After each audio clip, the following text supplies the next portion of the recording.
Peace and grand rising to the sovereign, original, indigenous, natural, divine heirs. Today is March the 23rd,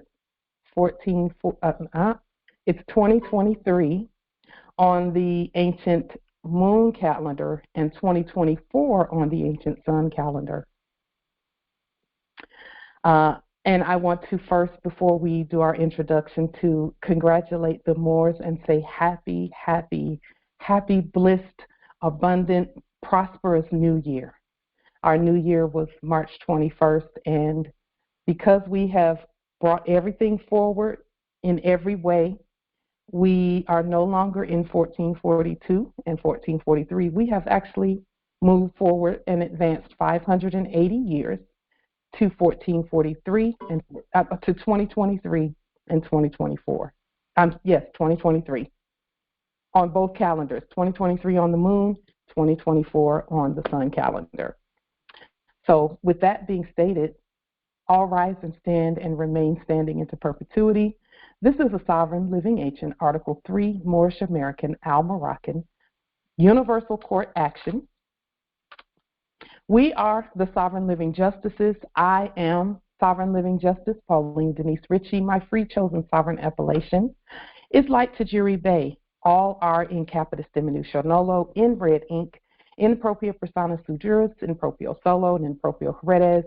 All Moors are the original indigenous, sovereign, ancient, Al-Moroccan, Moorish American ascendants of the great pharaohs of Kemet and of the ancient Moabites and Canaanites. Our full faith and trust, our allegiance, our credit, and our energy are hereby vested in ourselves. For we are the people who are the original indigenous, natural divine, sovereign, ancient empire state for Morocco. We're the de jure Moorish National Republic federal government.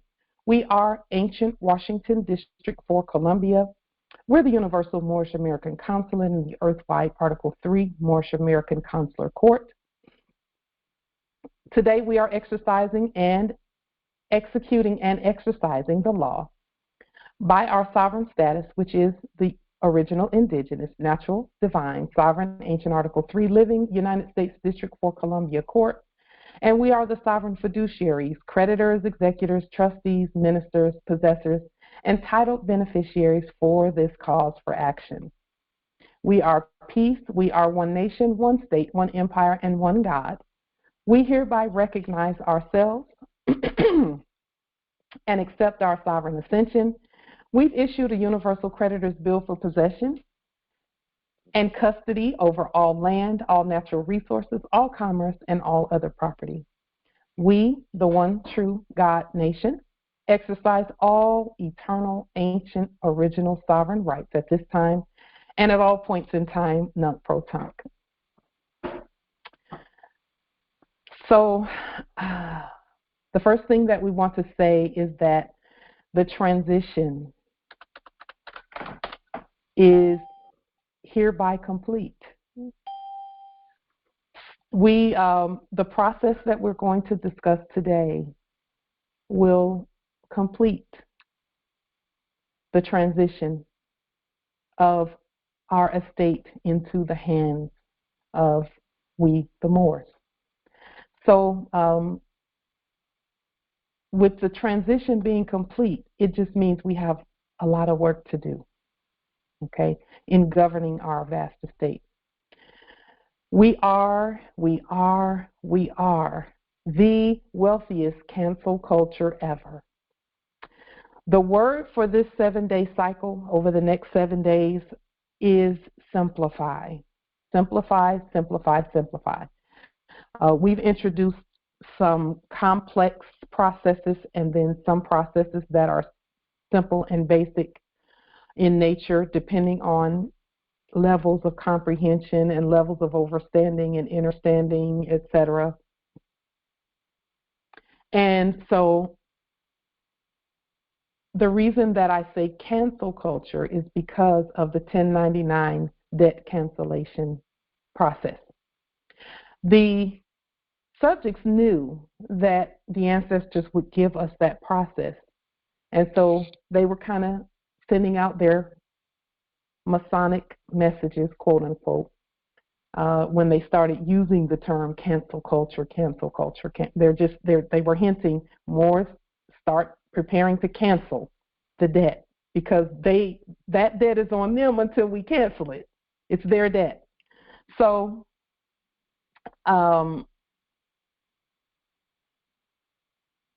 this is the process, okay? When we first started doing liens, the purpose of the lien process is to reveal the creditors, which is the Moors. It also reveals a shell corporation pretending to be the creditor who is actually the debtor. You've heard the term shell corporations before, and they were pretending to have some substance and to own some things and to be real. But when we looked in the funny mirror at those corporations, all it took was for our word to reveal that they are shells. A shell is something that's empty. And a shell and a straw man go together. They're both empty, and they are of no substance. That's why they call it a straw man, because it's a shell. It's empty. So what do we do with shells?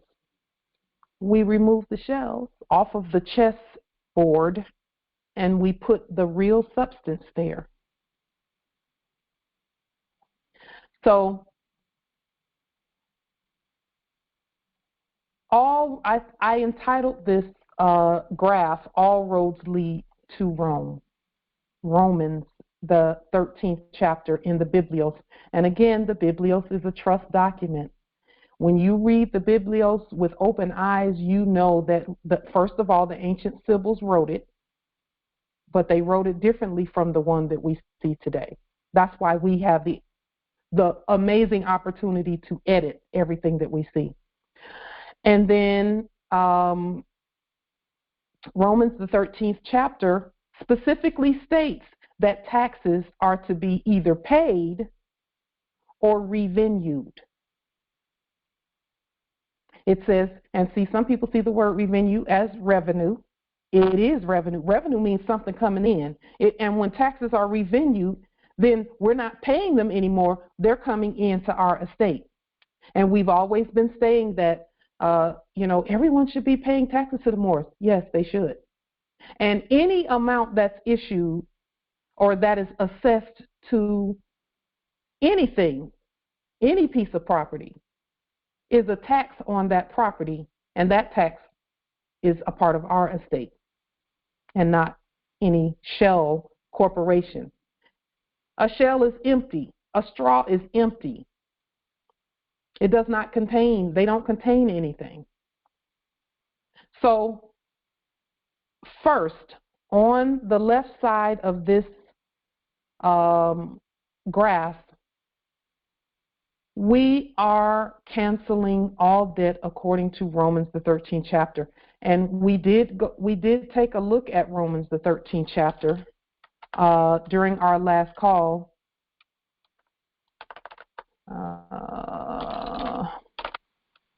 Let's take a brief look at that again, just so that we know what the trust document states.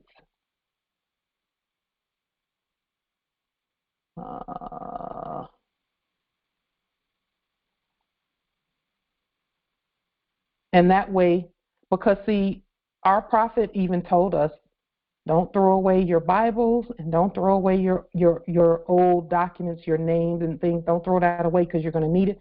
Well, it has to be restated. Romans, the 13th chapter.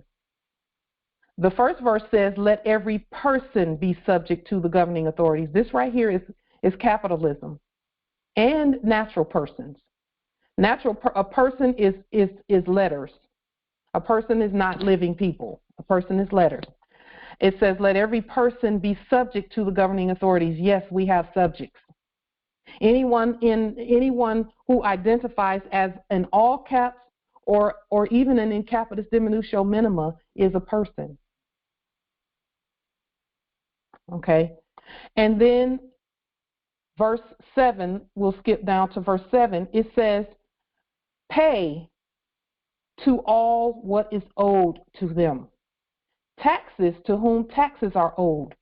Revenue to whom revenue is owed. Respect to whom respect is owed. Honor to whom honor is owed. So all of these can either be debts or they can be credits. Honor can be a debt. If Moors are calling someone who is not them your honor, then you're paying. And you're a debtor. That's why we don't say your honor whenever we're talking to the Black Robe Regimen, which is a thing of the past. And so when we say revenue to whom revenue is owed, we are owed revenue. We are owed respect and honor and taxes, period. And then it says here, owe no one anything, verse 8. Owe no one anything except to love each other, for the one who loves another has fulfilled the law. And so we don't leave the debts out there, but debtors cannot pay the debts, though. You see, so we have to do it. Yes, Islam. What? Y'all didn't, y'all don't, let me just, here we go. Okay. Thank you for that. You all know I always get so enthralled that I forget to share my screen sometimes. Let's see.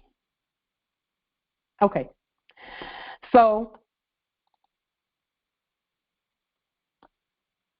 here is the graph. Thank you all so much. I'm so glad y'all love me. I'm so glad you love me.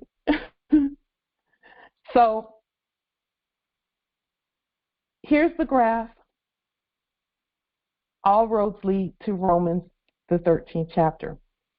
So we must handle that debt because our estate debt is not culturally appropriate for us.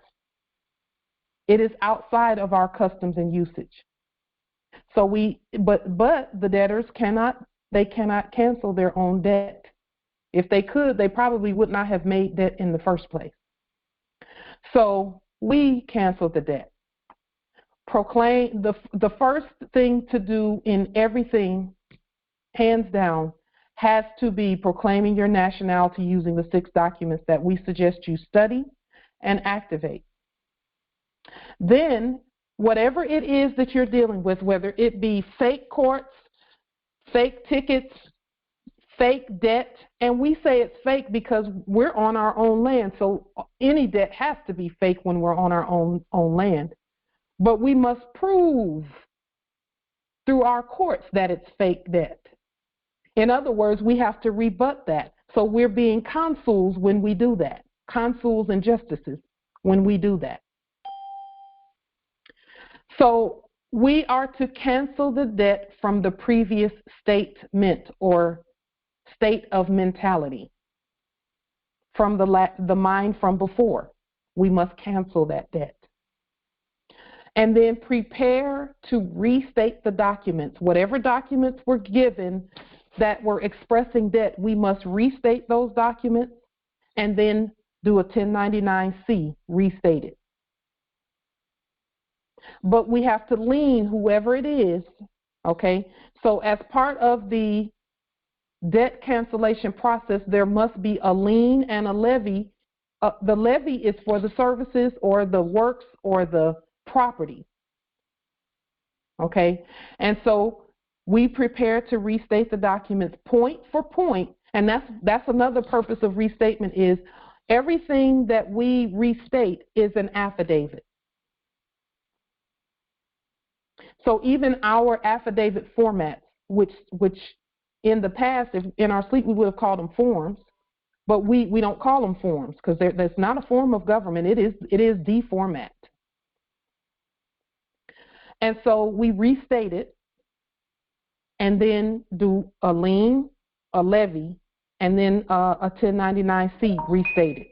Okay, and just one moment.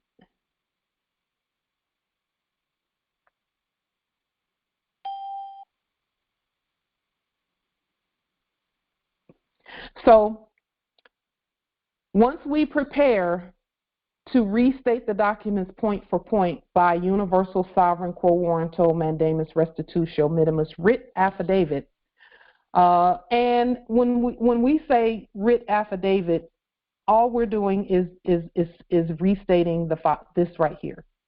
This is our letterhead, and then this right here, quo warranto mandamus restitutio minimus, and this is a writ affidavit. Some say, oh, writ affidavit doesn't exist. Yes, it does. We just created it. Okay. The difference between a writ and an affidavit is that a writ gives commands or asks questions and gives commands. That's what a writ does. For example, a writ of discovery asks a bunch of questions. So it's the first part of a court action. That's what a writ is. An affidavit is the last part of the court action, which is statements. Affidavit for fact. It states facts. We put all of that together. Okay? We put it all together in our documentation.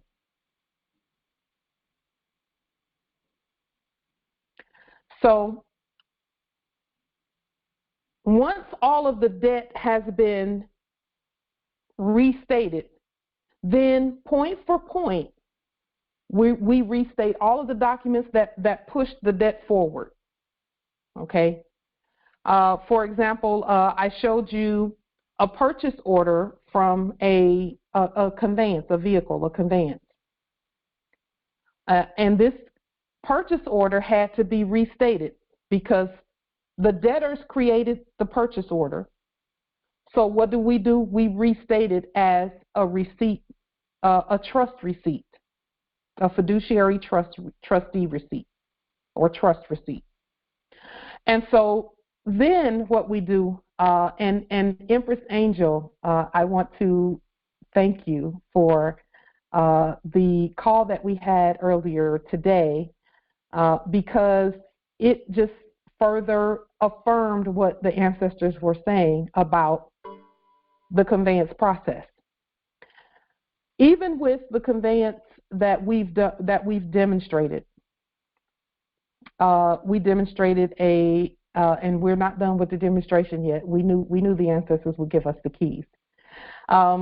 With the demonstration that we did all of the documentation to properly state the conveyance in our jurisdiction.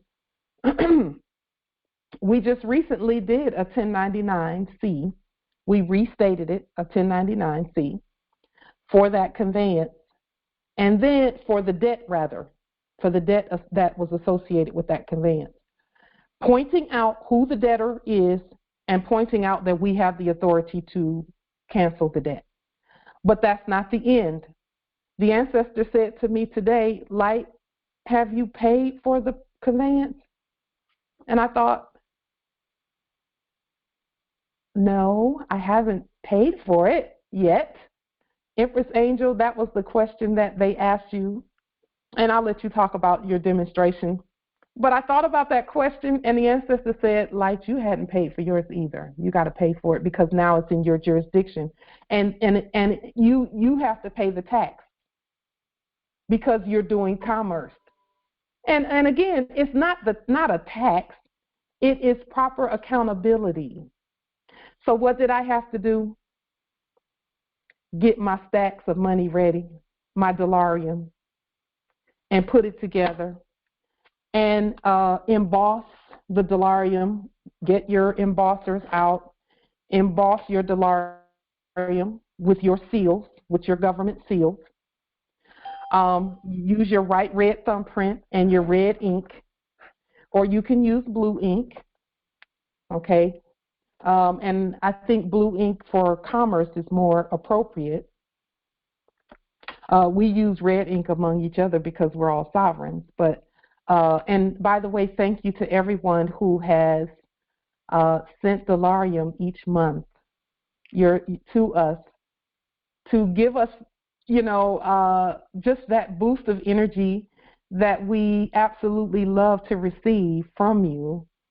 Morris have been sending Delarian every month. Empress Miat, you sent, no, not Empress Miat, Justice Matthew sent $60,000 to us in 3 different emails for his donation. He was catching up on his donations, his monthly donations. So we're so grateful for that.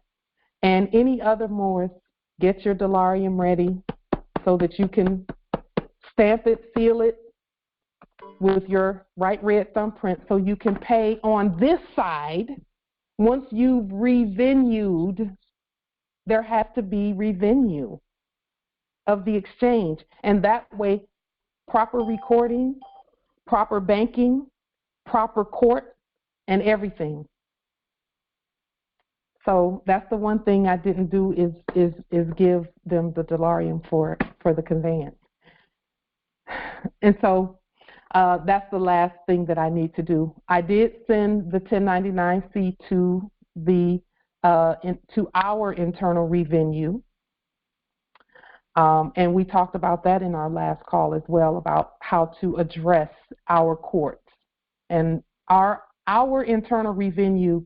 We are the lords of our internal revenue, okay? And some people say internal revenue. We're the lords of that. And so when we send the proper documentation and put everything on the public record the way it should be put on the public record, because according to 31 United States Code 1501, when things are properly recorded, it automatically becomes an entitlement to us and an obligation to the United States, automatically. 31 United States Code 1501. So what we did, and we will show you again the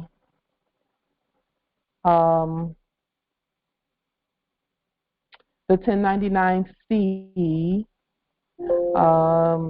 that we did, where we literally just restated even the EINs, the employer identification numbers, all of that had to be restated.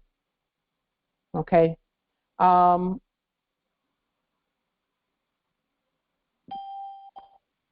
Here, let's show what that looks like. So for Pauline Denise Ritchie, attorney in fact for United States for America, and again, any Moors can do this. Any Moors we can all do this. And that's why we're showing it. What we did was we did a debt cancellation for this shell corporation. And when we cancel the debt, we're canceling the corporation too, because it's a shell. Can't use a shell, especially when the real one is here. So look at the creditor's identification number and how it is stated, and look at the debtor's tax identification number and how it is stated.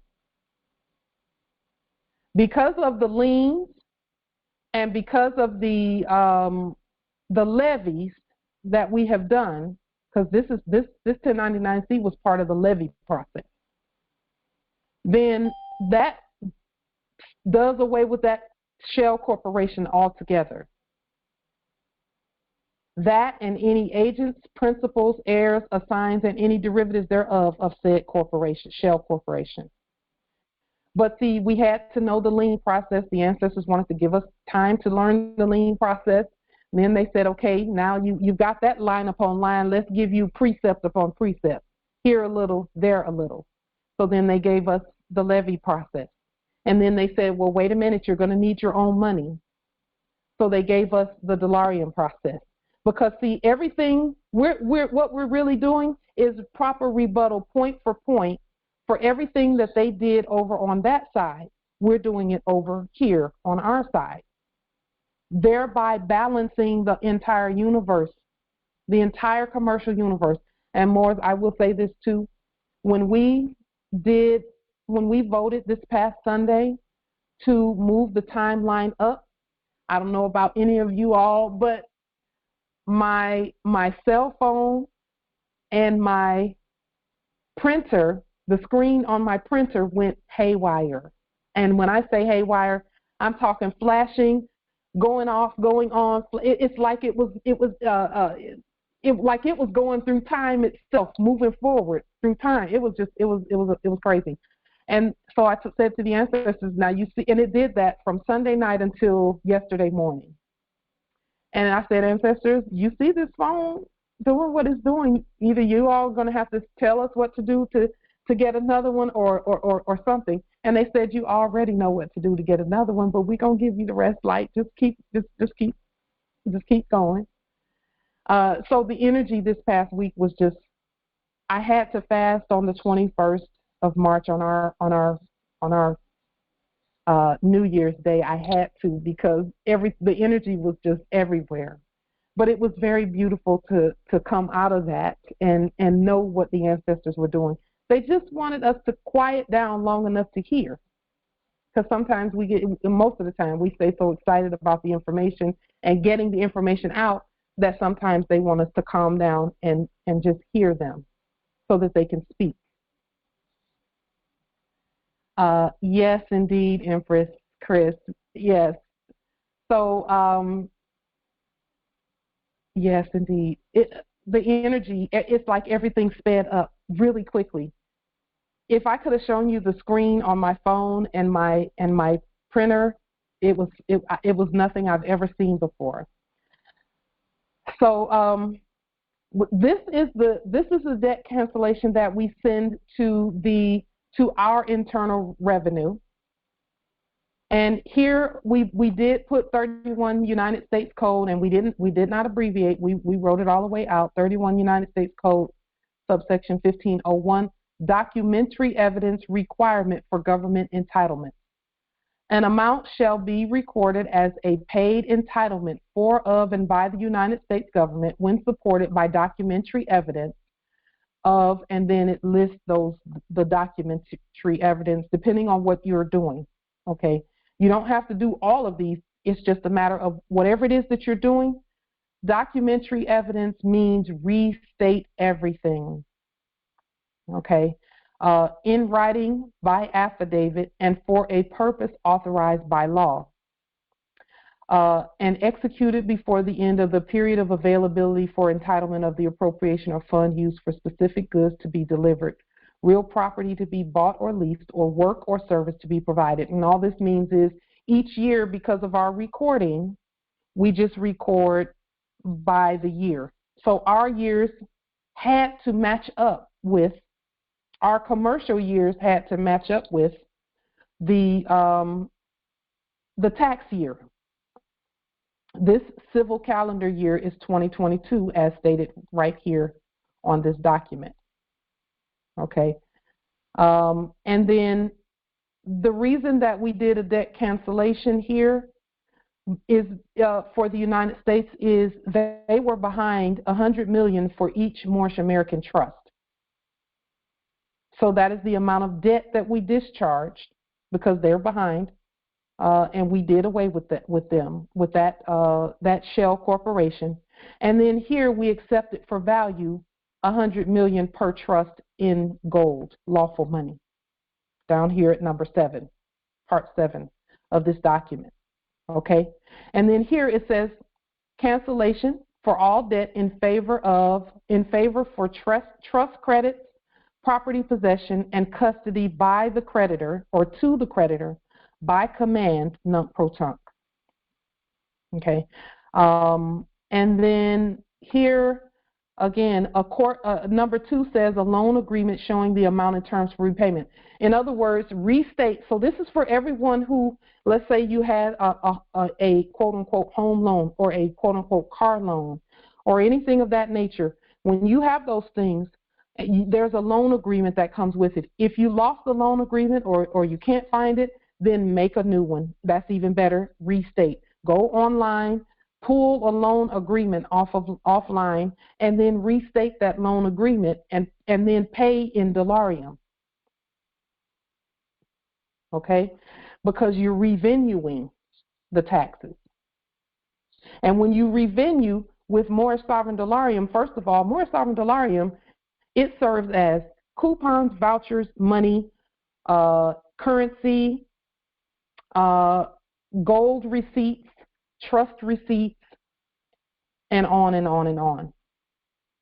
Proper methods of exchange, lawful money, and legal money. We have proof of all of that as well, of it being lawful and legal money. And we'll show you that in just a minute if you'll let us get through this one part. Just one moment.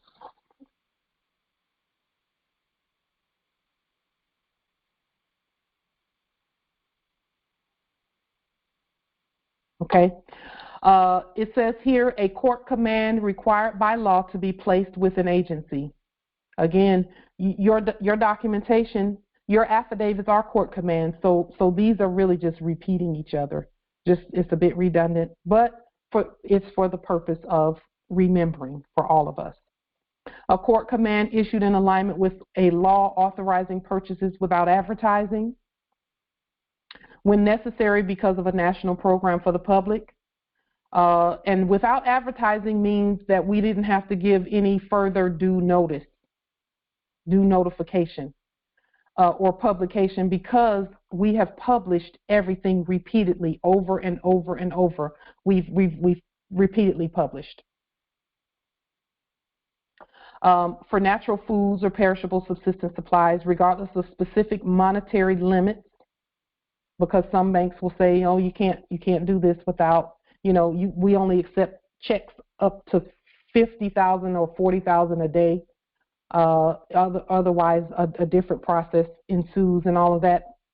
Moorish Sovereign Delarian is checks also. It's considered checks also because there's signatures on them and they are sealed. And then there's always going to be affidavits that go with them. Grant, subsidy, or national program, from appropriations made for payment of or contributions to, amounts paid, etc., by an agreement authorized by law, by plans approved consistent with and authorized by law. And again, we're not contracting with any foreign matter. We're not contracting. That is why we restate everything. And by restate, we mean take in whatever that document is and do what we've done with this 1099-C. Restate it. That means put your own words and proper lawful terms and terminologies in.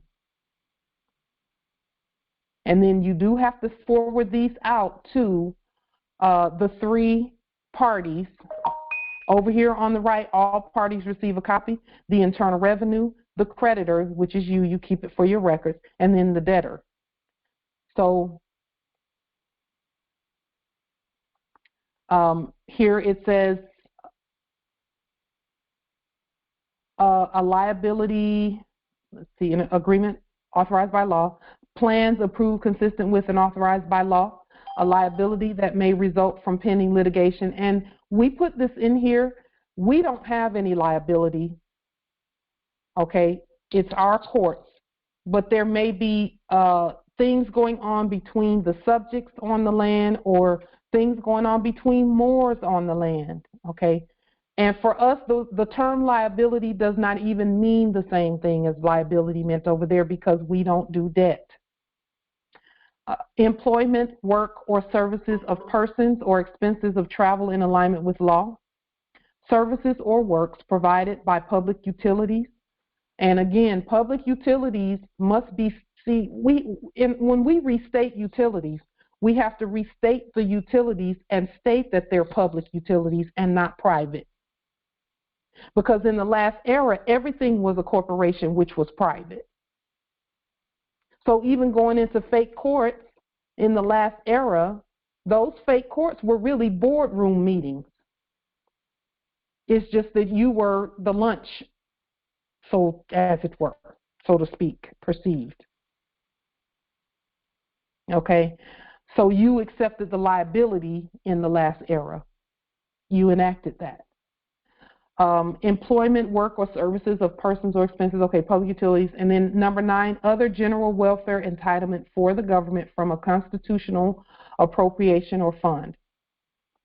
A statement of entitlements provided by Congress or a committee of Congress by an agency shall include only those amounts that are entitlements consistent with subsection A of this section, okay?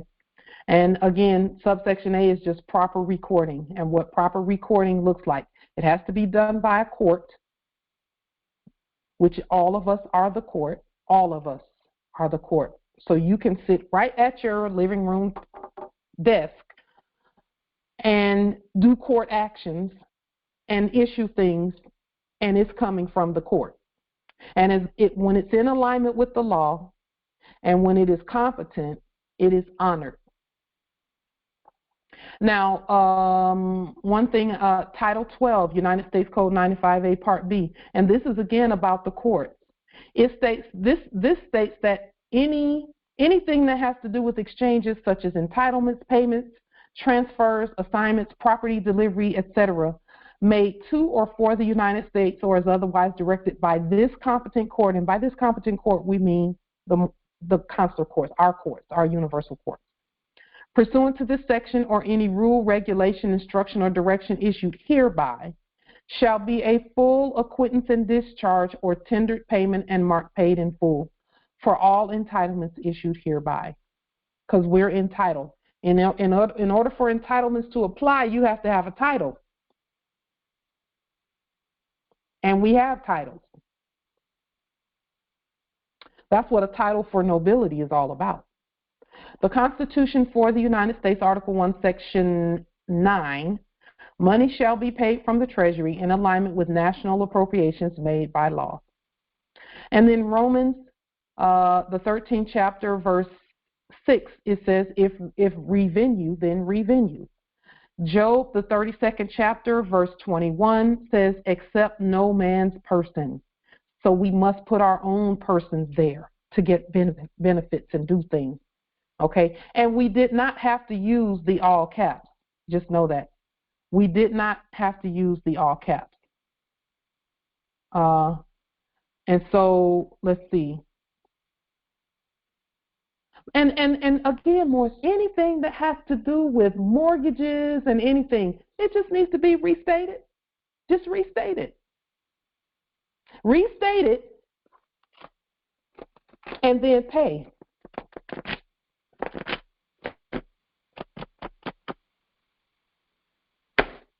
That's how you do it.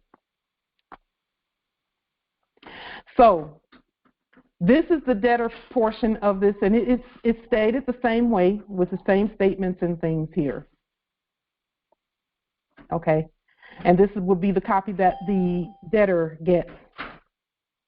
Okay. So this is a restated 1099-C. Now, I will say this. We absolutely 100% have got this. This is easy. Everything that we have to do is a matter of just sitting down and restating everything. Those who have companies and you were doing commerce, restate and then start paying yourself. And the payment is not it's not like you owe. It's a matter of accountability. Okay, competent heirs give proper and full accountability for our estate. Okay. Now, and I'll just show you, like for example, the Delarian that I have, and I apologize that I did not that I did not scan this in and put it up there. But our Delarian, for example, the Delarian that I have, it is stamped by King County, Snohomish County, Pierce County, Thurston County courts. Okay, and the only reason we did that is number one, because those courts are subject to us, and then we issue our rulings from those courts as well. Okay, so what we did was go and we just, we stamped a bunch of Delarium, a bunch of Delarium from the different venues in our territory, and then we're going to enforce, put that forth. Okay. So with that being stated, there's some things in the chat. I was gonna boot that, but I'm not even gonna do that. I'm not even gonna. Why? We're showing right here the demonstration. We're showing them right here. So I'm not even gonna boot you. I'm not even gonna do it. So with that being stated, let's see. Let's go back to the share screen. And we've shown you now the restatement. And again, Morris, according to the maxims of law, proper rebuttal is point for point. So what we're doing is taking all of the, like, for example, and since they're talking about a mortgage in the chat, we took the mortgage documents, scan them in, and then we just start restating everything. We just start restating. And here's the thing. We're not even trying to escape accountability. We got the money to pay. That's not a thing. You all have the money to pay. And it's not paying, but I'm going to use that word. I'm going to use the word pay because we have the money to do it.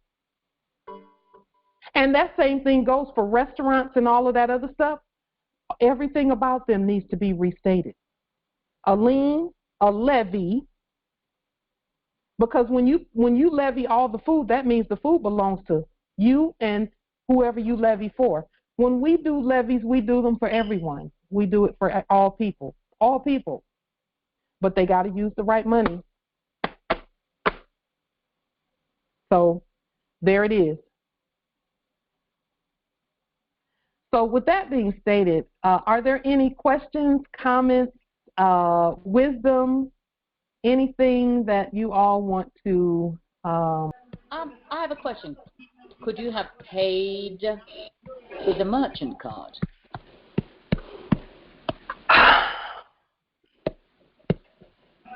I could have paid with a merchant card. Okay.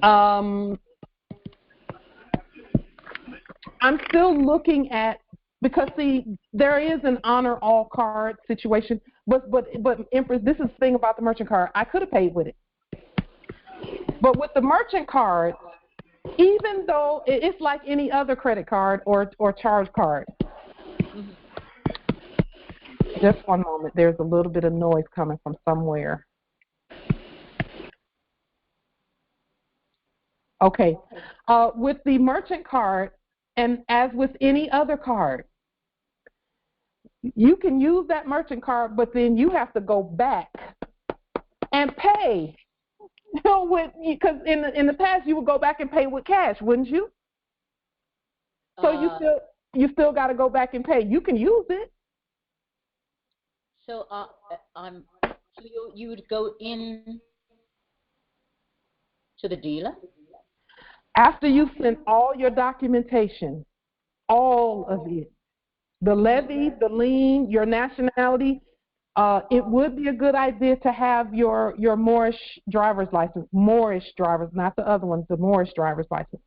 But if you don't, if you haven't made one up, because see, driver's license and insurance, those things go together with conveyance purchases.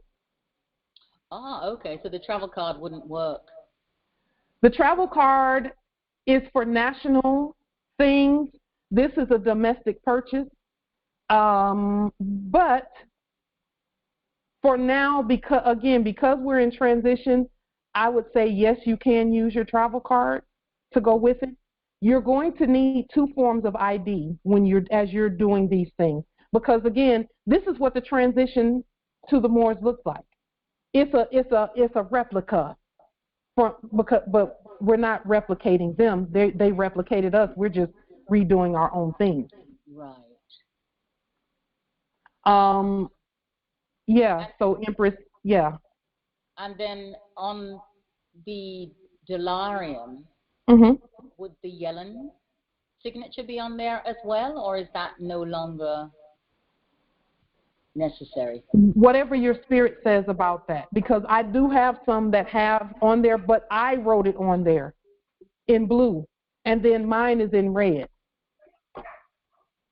Right. I mean, of course, I know that we are Yellen, as it were, but it is required to be on it or not? It's not a requirement. It's not a requirement.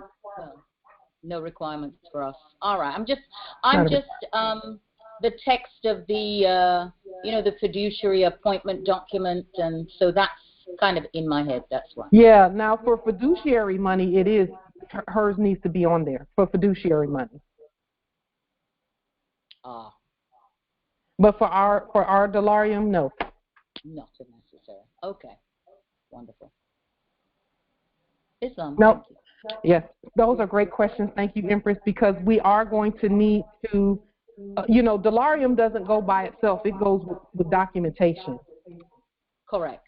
And then once you've given it, like, for example, grocery stores, you can give grocery stores your documentation ahead of time and let them know that you're going to be paying with Delarium, and whenever they see Delarium come through, just refer back to your documentation on what to do with it.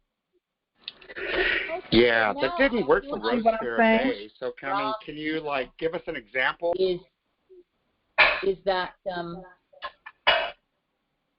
well, we're in transition, but yet we're at the end of the transition because we're really done. The transition is complete because we have all our tools. Right, and here's the Delarium, the money. Yeah, that was the point of everything. Right. Because we couldn't, Empress, we could not even say that we're a consular court if we didn't have our own money, because consular is a different jurisdiction. It means that the jurisdiction is not the same, but if you're trying to use their stuff, then it's still the same. It's over there, not over here. Exactly. Yeah. So we have our own everything. Wonderful. And you know what? They didn't even, the inferior court, and I can't even call them inferior, we're issuing from them. The constitutional courts didn't give us any beef at all, or any war or anything about stamping our money. They couldn't. Really? No leg to stand on. We just had to be brave enough to go in there, though. Yes. And stamp the stuff. And we didn't need them to stamp it. We did it. Yeah. We're the only ones. That's because because your husband pays the mortgage, even if you don't know, but he pays that mortgage every month. Go ask. Haters. Have another glass of haterade. Stop that. Get alive, Betty. We love them. We love them. That is Sevre. Yeah. Indeed. Thank you, Empress, for those questions, because I know others will have the same questions. I have a question. Yes. I have a question. Yes. Yes. Okay. Hi. This is Empress Freedom from Washington Territory, and I'm just wondering, all debt is prepaid, right? So all of the loans, car loans, house loans that we have gotten through the corporation and through the system, now I'm trying to understand why we need to use Delarium to pay for it, if it's being paid once we sign a loan document for a house. For example, they go into a birth certificate. This bitch couldn't even go to the post office and open her window like she. And take those funds out within a few days, and so it's it's technically already paid for, and then we're paying for it again after we make our monthly, donations, or payments. And so actually they're getting paid from the Fed Trust, right? They're not getting paid. They're not. From everything I've read, that they've been already getting paid from, and take the money out within 3 days, and then we're still paying on it, so they're getting paid more than one time. So the answer to that question, Empress, is because we're the Treasury. So I'm so confused. It was never paid. Thank you, Empress Chris. It was never paid lawfully in the first place, and that's why they kept coming after people and trying to get people's attention to pay, ringing phones off the hook, throwing folks in jail, all of that, because it wasn't being paid out of the Treasury like it was supposed. They knew we were the Treasury then. That's why they were created in fraud. It was created in fraud, right? It was, yes, it was. It was created in fraud, and it was supposedly corrected or paid in. If we're going to use the 1099-A, to pay off debt, or the acceptance for value, then it's like we're still paying for it. So it seems like we're paying for it a third time if we're going to use Delarian. Not a third time. What was the first time when it was paid? Well, if you studied the process of, and I know you have things that I've read as far as Know Your Strong Man. What's that book? UCC Connection, and the other book that the author wrote.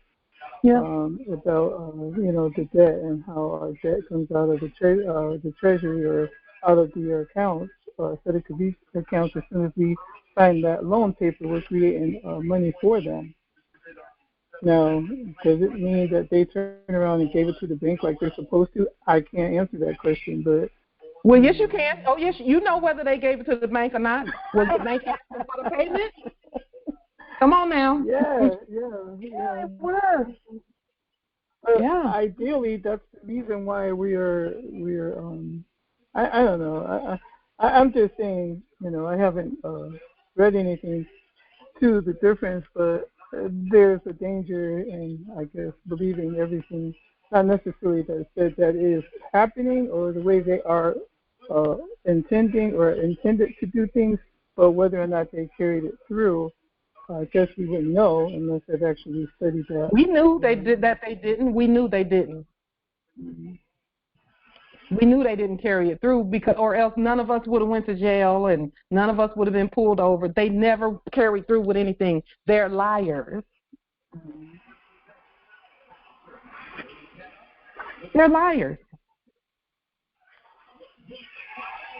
So this is the part that where competent heirs comes in at. According to Romans the 13th chapter, competent heirs do not leave any debt outstanding. Right. It's not our debt, but Empress, they've been praying to us through Psalms the 23rd chapter to forgive them their debt. Mm-hmm. They've been praying to us to do it for a long time, ever since we went to sleep. And that's the reason why it says, forgive us our debts as we forgive our debtors. All that was them saying that when we do the debt cancellation, they have to get rid. The debt is gone off of them. You see? That's funny, because I was thinking always we've read that as if we're asking for our sins or our debt to be forgiven, and so to hear it the other way is kind of. Yes, it's always been upside down. Yeah. It's always been upside down. Always been upside down. Okay. So from now on, before I ask you a question, I'll just upside down it and answer myself. It has always been upside down. Everything's been backwards, backwards, upside down, all types of craziness. It's just been crazy. Okay. Thank you for your response.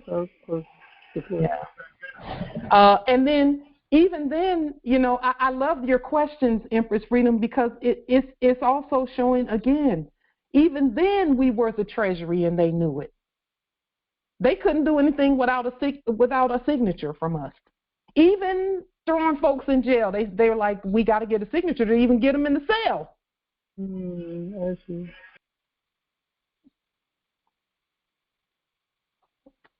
We've been the Treasury the entire time. We'll send off and notify the ancient Treasury. And let me just tell you now, since we're on here, what the mailing location for the ancient Treasury is. And we went over this the last time, but we'll do it again. The ancient Treasury. In other words, when we pay, all we do is notify the Treasury that is taken care of, because there really is no Treasury but the Moors. There is no Treasury but the Moors. So, as we stated last time, the way we send things off,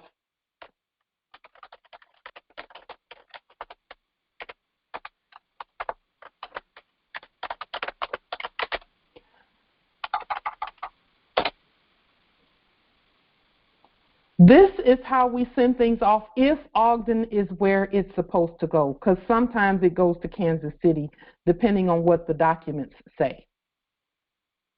So always read the process to see where to send things.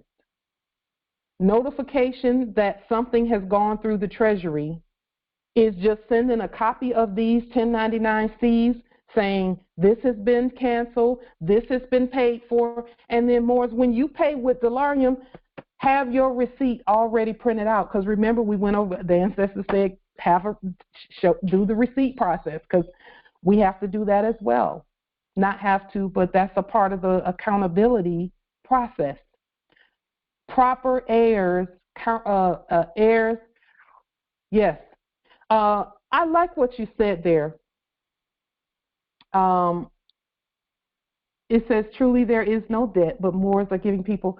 We're giving, not only are we giving, but we're competent to record, because even by definition, Article 3 courts are courts for record, or they say of record, courts of record. In other words, we keep records of everything. And I'll say this, Moors, this record keeping part is why our ancestors had us to go to sleep, learn it, learn how to do record keeping and ministry or administrative work.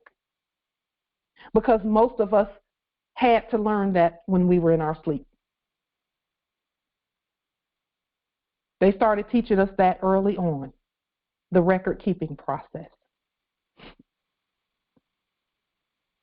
And then we were to go into, quote unquote, corporate America, learn the process, and then come out. Ledger, accountability, Islam, Empress Chris. Ledger accountability. Because, see, before Moors, back in the 17 and 1800s, there was a great many of us who didn't record things. We just spoke them. And that was great until them foreigners came with records, saying, oh, I have this piece of paper that says that, you know, there's been a tax on this land here, and that tax hasn't been paid. Well, we had to be able to, boom, balance that out and rebut point for point. Because, see, again, Morris, when Yeshua was confronted in the garden by Satan, what did he say? He said, it is written, it is written, it is written. When tempted the most, it is written. And that was the only way that the enemy had to flee. And again, it's not even an enemy, it's not even a formidable foe when we can prove everything we're saying.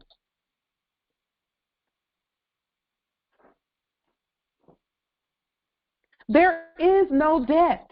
There is no debt. We decided to look into the funny mirror and see, so that we could learn how to give proper accounting for future generations. They need to be able to look back and say, oh, my great-grandma, she owned this because, look, here's the title on the public record. That means I have an estate because my grandmother back in 2023 put these documents on the public record. There it is right there. And they'll say, there's our family appellation right there. Our title of nobility is right there. I was talking to one of the empresses by way of text messaging earlier because she sent me something really profound and awesome.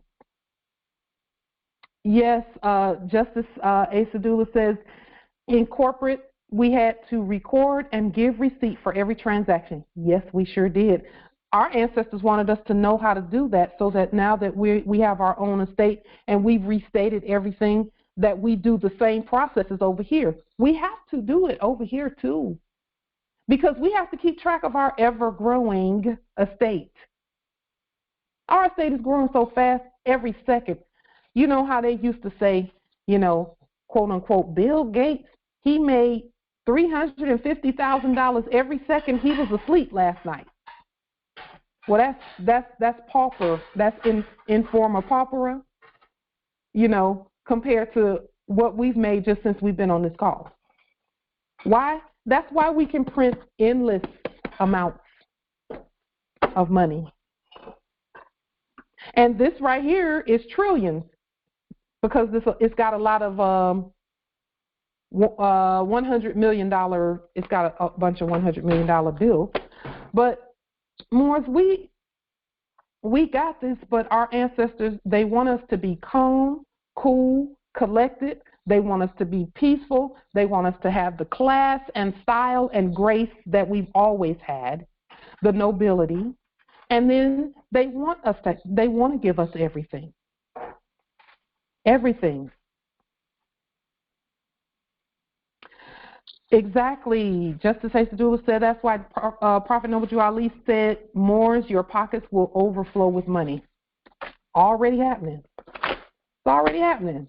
We've got as much as we can print.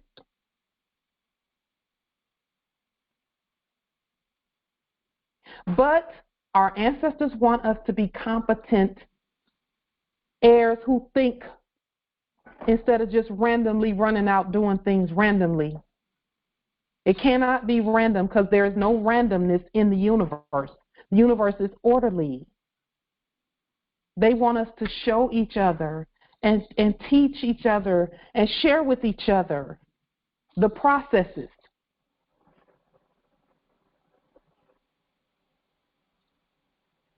And so, we've got this. We just had to settle down.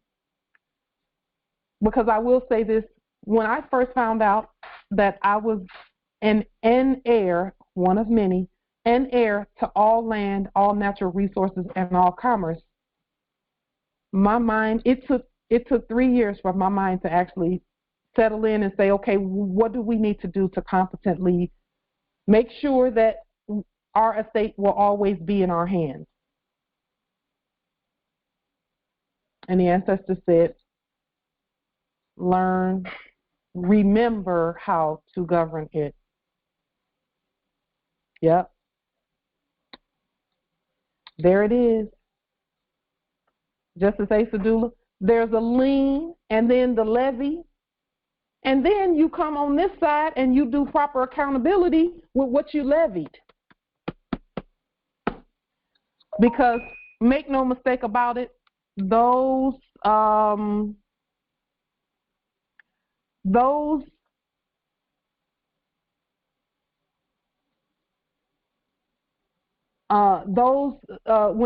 the foreigners first came here, all they did was look at what we did, and they, quote unquote, enacted revenuing everything then and creating their own paper. And part of looking in the funny mirror was us looking in the funny mirror thinking that the paper that they send is real when it's not. Okay. Empress Rose, I don't know what just happened. So Justice Akil has a question in the chat. He says, Ogden, Utah Internal Revenue, is that the one we all use or use the one in our territory? You can use the one in your territory as long as it's properly addressed. As long as it's properly addressed. And for example, this is why I'm grateful for the documentation in terms of, like, when you pull up a form online, let's say you pull up a 1099-C. I'm just going to pull one up online. When you pull it up online, and this is in response to your question, Justice Akil, when you pull up the form online,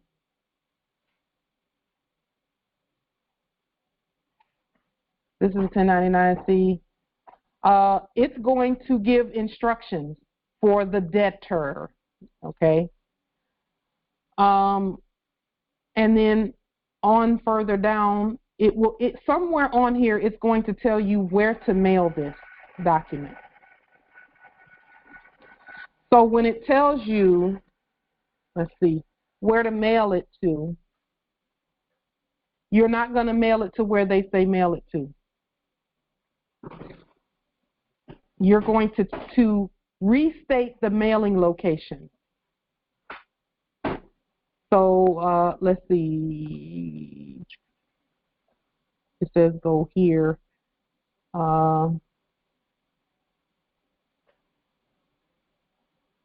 Just one moment. Let me find.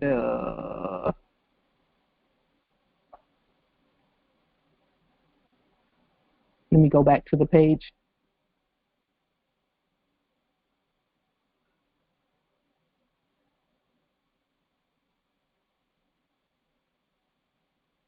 Any address can be restated. Any address must be restated by us.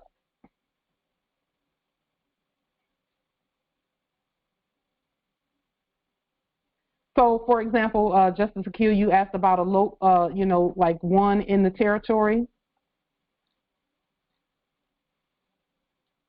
If you want to find one, let's just say I'll just do Seattle.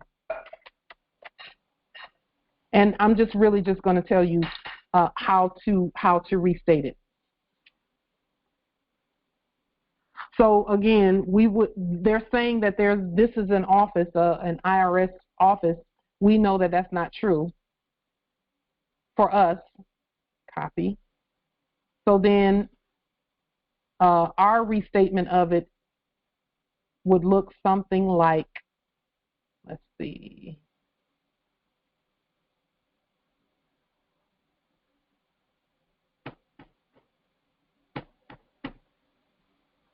It would look like this. You would just take it and make sure it says a venue, 32nd floor, Seattle, Washington. This is the land office for that mailing location. It has now become, and then you would say,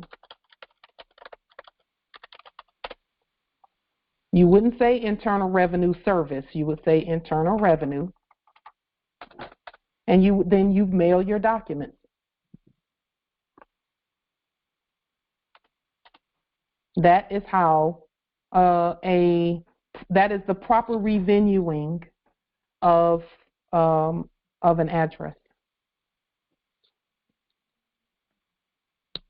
Okay, no abbreviations at all. Now, are there any other questions or comments about how to go about getting whatever it is? And again, even for the, I still have paperwork that I'm catching up on in terms of restating things that we've done in the past. Before I woke up, we bought things. We conveyances have to be restated. Everything has to be restated. Okay. And then we have to do a proper exchange on the public record for that. So there's two sides. First, there's the side of the debt side. You have to take care of the debt, and then you have to show proper exchange by the creditor. That's why this is split like that. Are there any other questions, comments, wisdom about the restatement process and where we are and how everyone is going to need Delarian? Because when the ancestors told me that, okay, now you have all the tools, everything is in place, now you can go and do what you need to do, you had to understand the process, and the process looks exactly like the process that we used in the last era. And that's the only reason we went through the last era, is so that we would know how to govern our vast estate and keep proper records and put things on the public record and give accountability and on and on and on. Islam. I'm sorry, go ahead. Rise and shine. Sorry, that Sister Angel. I beat you to the punch this time. Actually, it's a statement and a question all in one. I guess that would be. Have anyone on the Moors heard of Jamaica now joining the BRICS nations? And Mexico also. And I heard about Mexico. This is really something I'm asking Sister Shasha, who was on our court action.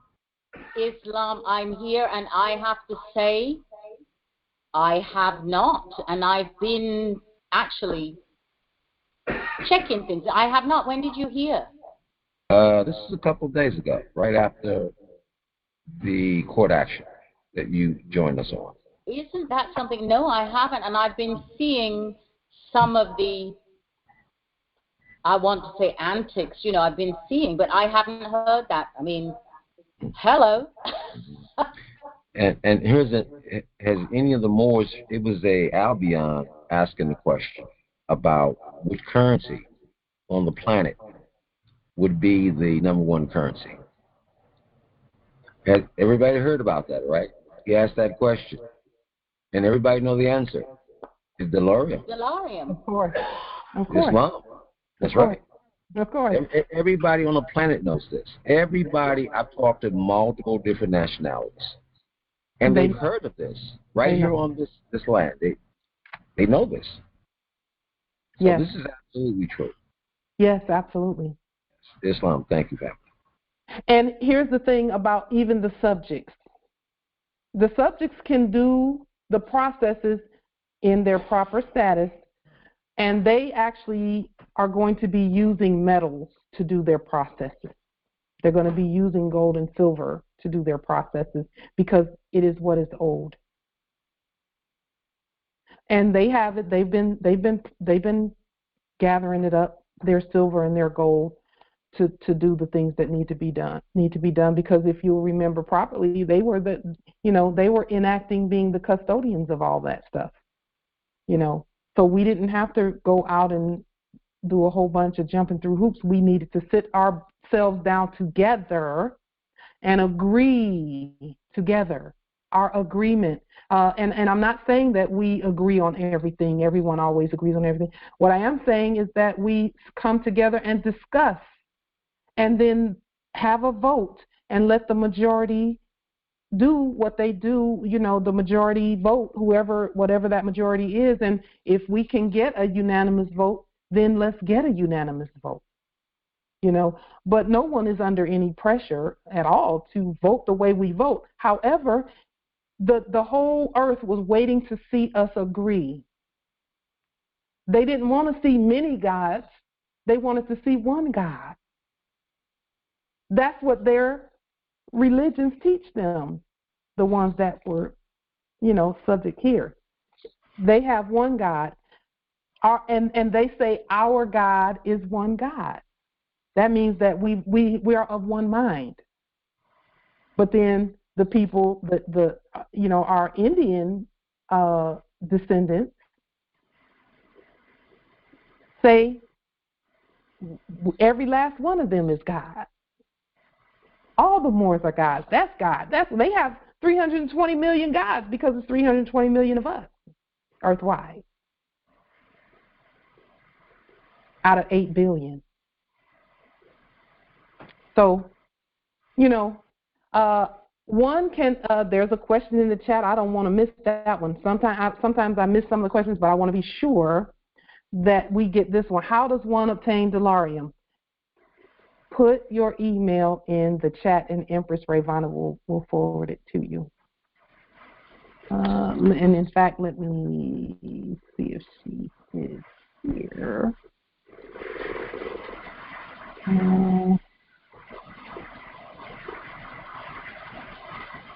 Yeah. Empress Ravana will send the Delarium to you. So, let me make sure. If you will excuse us one moment. Are there any other questions, comments, wisdom? Islam, Empress. yes. So, in regards to our conversation on the demonstrations that we had did on the 21st, New Year, you had sent me a document via email. Mm-hmm. Power for attorney. Well, it says of, but I've redone it and stated it. Power for attorney. And this is one I know that is apropos and essential because we've done power for attorney for everything else we've done. And simply for the information that it states, it says, as my attorney in fact, to sign my name and to do all things necessary for the following purposes. And then it states, title, application, transfer, or lien filing. That's what Moors do. Yes. Register and purchase license plates. Well, we would register in the de jure state, and we can create and or, do an exchange for a plate. And then it says title service provider, section A not required. So I did that because we create our own title in our de jure state. So I selected that one as well. And then other. I put my statement as, brief explanatory statement as far as the purpose for is to establish de jure land jurisdiction. And then it said list any specific additions or restrictions. So I restated it and stated, any additional information. Let's see. Do I have it? So I don't want to go too far into that document just because they can't see it, because the Moors can't see it. Oh, so that's and all the documents that I sent her was what my nephew sent me. My nephew has a car dealership at a different territory. And so he sent me probably about a year ago a bunch of documents. It's been about a year maybe that he sent that to me.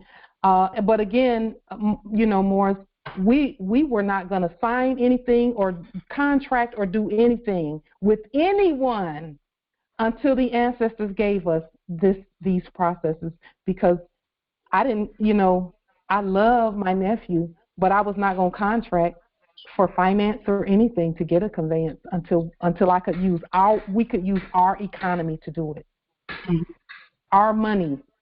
And I knew if I waited, the ancestors would give us what we needed to know about how to do it. So to me, it's worth the wait than to have to fight every month about things going up, interest rates, insurance, all it. When we're the heirs. And so I said, okay, I'll just wait. And so I sent Empress Angel the 5 documents that he sent me, but they all have to be restated. Everything has to be restated. And the thing is, we those documents that he sent, we have essentially restated them on these calls anyway. Mhm. You know. Well, I So found that one. they're not really new. You know. It's for the most beneficial for the purpose of because I restated it for the state. Mhm. And for the Department of Motor Vehicle Ministry, and so power for attorney, and so on and so forth. And then it just says, provide the de jure state original birth created point of origin documents on the land. Moors are the original lien holders per all ancient original treaties and international laws for the land. And then it said special notice, and then I just stated Public Law 9-313. All copies have the same value as the original because we perfect by control. So, you know, like I stated, it's just, like, to me, because we do power for attorney, and I didn't even realize that they do. Well, it makes sense now that I know, but power for attorney, because they were acting as an attorney on this transaction. Yep. Because it was going into a trust. So a document for this purpose, so you can state that you're the power for attorney, and now you have the document created. Now you have the I would just say the leverage essentially to therefore now garnish or provide any other documents that was stated. It says title, lien, which we do, and our register and our license and such and so on and so forth. That one. And then I shared my testimony briefly when it was like, and on the 21st, and the actor, he's like, well, it would have to be that the conveyance be taken from the inventory from the manufacturer. They would have to cancel it on their end. So, I mean, he was, pretty much just saying to me a few extra things I had to do as far as notification and documentation and where to send it. And so it was a very, very successful demonstration because I learned more things I need to do, well, not need to do, desire to do, to attain my conveyance. And so, I mean, and at the point of, he couldn't say anything. Oh, he was like, I've never seen this before. I've never seen this before. You've done this before? No, not here. I was like, but, he couldn't say anything, well, this is not real or nothing like that. He just was like, I've never seen this before. And he's like, the package arrived on, and it was on his desk, and he was just like, just going through it, and was like, very excited to know, like, essentially the debt from his perspective will be canceled. And because, no one likes to be a debtor. And so, Islam. Islam, may I add on to that? Sure. Yes. Because when I was doing the research on if you lien one of the dealerships, the dealership has its own process because they order from the manufacturer, right? So when you look up online or Google the forms, manufacturer forms, you can actually make all their paperwork themselves. So they're doing exactly what we was doing back in the days. We made the manufacturer certificate paperwork because it's really simple. All it is the VIN number, the date and model of the car. That's all a manufacturer certificate is. And then we put our seals on it and stuff on it, and then they will recognize that. But the dealer also has like a dealer order form, which how they order the vehicles. So when you want to order a vehicle, or if you want to take a conveyance, you will make the paperwork like you're putting in the order, but there's never no transaction of money. It's only transaction of the paperwork, And just like how you've been doing, for all businesses, you got to have a power of attorney. you gotta have you gotta be the creditor, because they saying debtors can't make these type of transactions. And then you have to do the manufacturer certificate. And once you have those paperwork and you send it to the custodian or the subject that's in the office that you lien, then that's proper. Basically proper notice. Yeah, indeed. So when you say that there was no money exchanged, the United States knew they didn't have money anyway. See, if you go back and look at the case from 1956 and 1954, when the United States and France were arguing back and forth in the International Court of Justice, the United States said that they have a currency problem.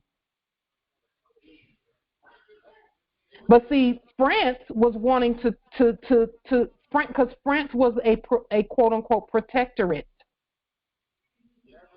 A lot of our ancestors were French, and French is really English with different spelling.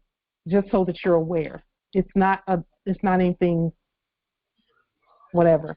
That's why Louisiana is like it is, and people speak French there. But they got that from our ancestors. So France was, and the United States, because see, the United States, France knew that the United States was going to each one of us and contracting with each one of us and gaining, quote unquote, gaining jurisdiction that way. And France did not want to see us go that way. They wanted us to stay together and do things like we're doing it now. But the United States kept making things, and they weren't even making things. All they did was restate the conveyances and all the things we liked, all the name brand things and the high quality things we liked. And you can see commercials from 1956 where they have us well dressed in the commercials and saying they like name brand high quality stuff, and they show us in the shops shopping, not slave photos and civil rights photos. That is not how that went. So they were going back and forth because there really was no money. There was no money. And the Moors had not done what we are doing now.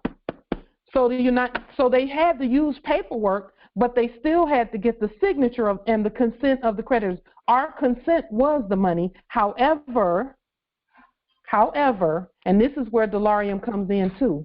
However, we don't want to owe by consent, because all the consent is we'll pay you later and I owe you. And so we're fixing the IOU part by canceling the IOU and dealing with the shell corporation problem. And that's what straw men are. It's a shell corporation. It's a problem. Because we needed to create that stuff, not some foreign entity. And that's why we're doing what we're doing. So and also they couldn't, like, once you lien the property, when I was looking up one of the old videos that you put up, like, when you place a lien, they can't sell anything. Because they will have to notify you in writing and give you a receipt of any goods being transferred to anybody. They needed permission anyway from us to even make a transaction done. But they couldn't do no transactions without us at all, especially when you have a lien in place. It says they have to notify the liener for them to make a transaction. So if you ever lien a conveyance, they can't even sell that conveyance to nobody. Or if you lien the whole dealership, they can't make no sales out of the dealership, because it says the person that holds the lien holds the right of the right over all property. Islam. And, it's interesting that you would say that, Nobility, which is absolutely true. The lien holder blocks any sales until the lien is paid. That's what liens do. Okay? Now, there's an interesting statement in the chat from Empress Chris. She said, but they're not honorable. They break their own rules. When we accept another man's person, we break our rules too. And the only way they can do anything is if we accept that straw man. You're absolutely right, Empress. They don't owe allegiance to the straw man. So they treat that thing like trash. Period. Peace and Islam. Islam. Peace. I'm listening to what everyone said, and I heard a little bit of advice from someone who actually acquired a brand new conveyance, and I see the loophole in the process, and I just wanted to share. So what the more successfully did was first accept the offer, because if something's for sale, and I think this is going to work better with new conveyance, it's never been titled in anyone's name. So if something's on the internet or if it's on a lot, right, it's for sale, right? And that means the first step is like, as Empress Bay has already showed us, how to accept the offer. So you send the manager, a letter, affidavit that you accept the offer with all the details and the VIN number and everything. You send that. And so now you have a contract. So when you do the lien, you don't have to worry about it being, you accept it and you send it to the manager. You reference that contract in the lien at the corporate state that this dealership is, right? And then what you do, the next step is you send a letter to the Treasury. I don't know if everybody wants to do this because you're tapping into the credits, and it depends on how you have your account set up. But what happens, the Treasury, because the fake debt is owned by the Treasury, HJR 192, and you can state whatever claims that you think are appropriate for your situation for the debt to be discharged and offset. But what happens is if you now go to that dealer and you take the car, the conveyance, and you don't get the master certificate of origin, you have an issue. Now, the only thing I'm hearing that I'm a little concerned about is because we know that wherever there's a loophole that they try to come after us. So, like me personally, I'm not going to hold. I did put a lien on that bond number for the driver's license, because unless you collect the proceeds on that bond, then it's still out there. So I could put a lien on it, but it's still in their system, and they still could, say, well, you've abandoned it. So I'm not going to try to do things that a free woman does, but still hold a driver's license.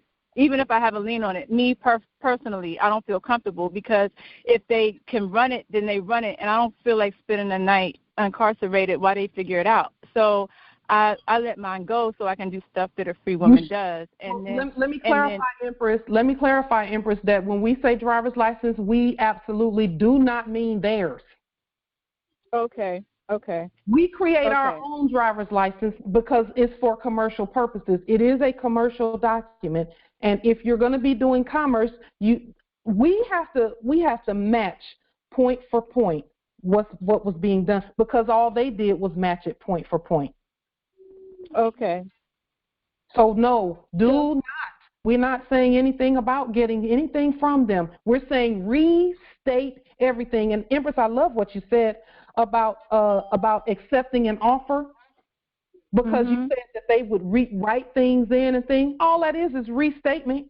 That's the same thing we're saying. Restate everything. Don't accept anything from them in the condition that they give it. Never. Right. And you showed that, you demonstrated that.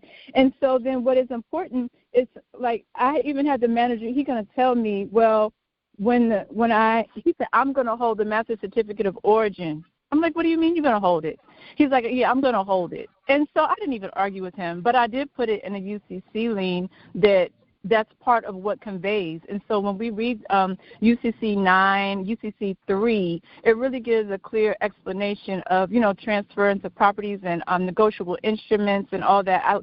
Those go very well together to see, what the expectation, what order is. And, so I think they're pros and cons to the system. So we can take what's good and leave what's bad, behind, because it has to be order, and it is a transition. So just wanted to share that to make sure if you do something, it might be easier to get something new, and it also put the lien on the master certificate of origin as well, because if not, then they'll give it to the policy enforcers, and the policy enforcers, they don't know, and they even saying a lot of stuff that plenty of people have done. Because somebody, he actually stole the car, the conveyance back, and ended up getting a lien put on him. So that's why I said they just can't even know. I just think there's, Islam. Can I add on to what you need to do about that?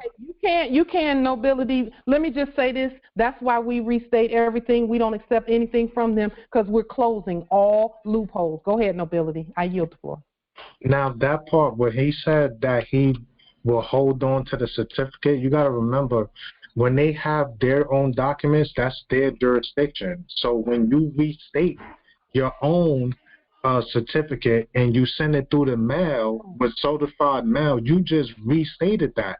So now it kills it, because yours is more superior than his, because you created it in your own state. So you can. That's what they're trying to show us, is that when you hold the master certificate, can't nobody outmaster you. You the master of that vehicle, because you done put the VIN number and all the information of the conveyance and the master certificate that you create and gave notice to them about it. Now they on notice. Now since you are the head of you, the sheriff, you send it off. You just notify everybody that now I made a master certificate. Now nobody could, and you put that conveyance into your trust, further securing it. Now you done put so many guards in front of them where they can't even touch it. Islam. Boom. Makes sense. Islam. Gratitude, Islam. I'm loving it. There's a lien somewhere. The lien is on the UCC, or the lien is, like he said, doing it through the mail. As long as it's, that makes sense. Mm-hmm. Well, I'll say one too many people getting pulled over and having to, you know what I'm saying?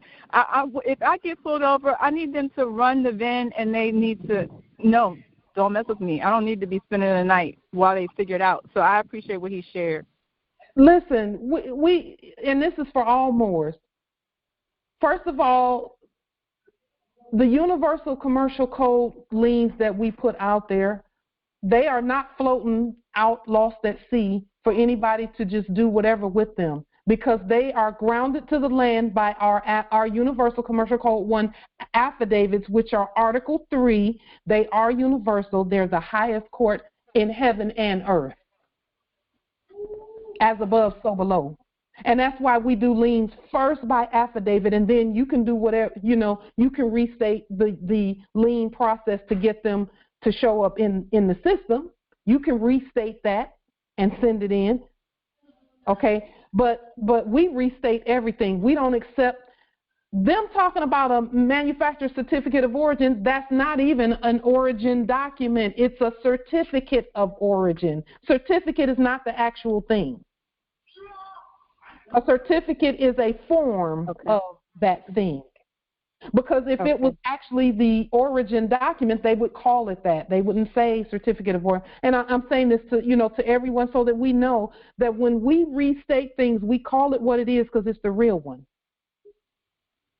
and not a fake, or not a certificate of, or a semblance of, or a form of godliness, denying the power without even having any power.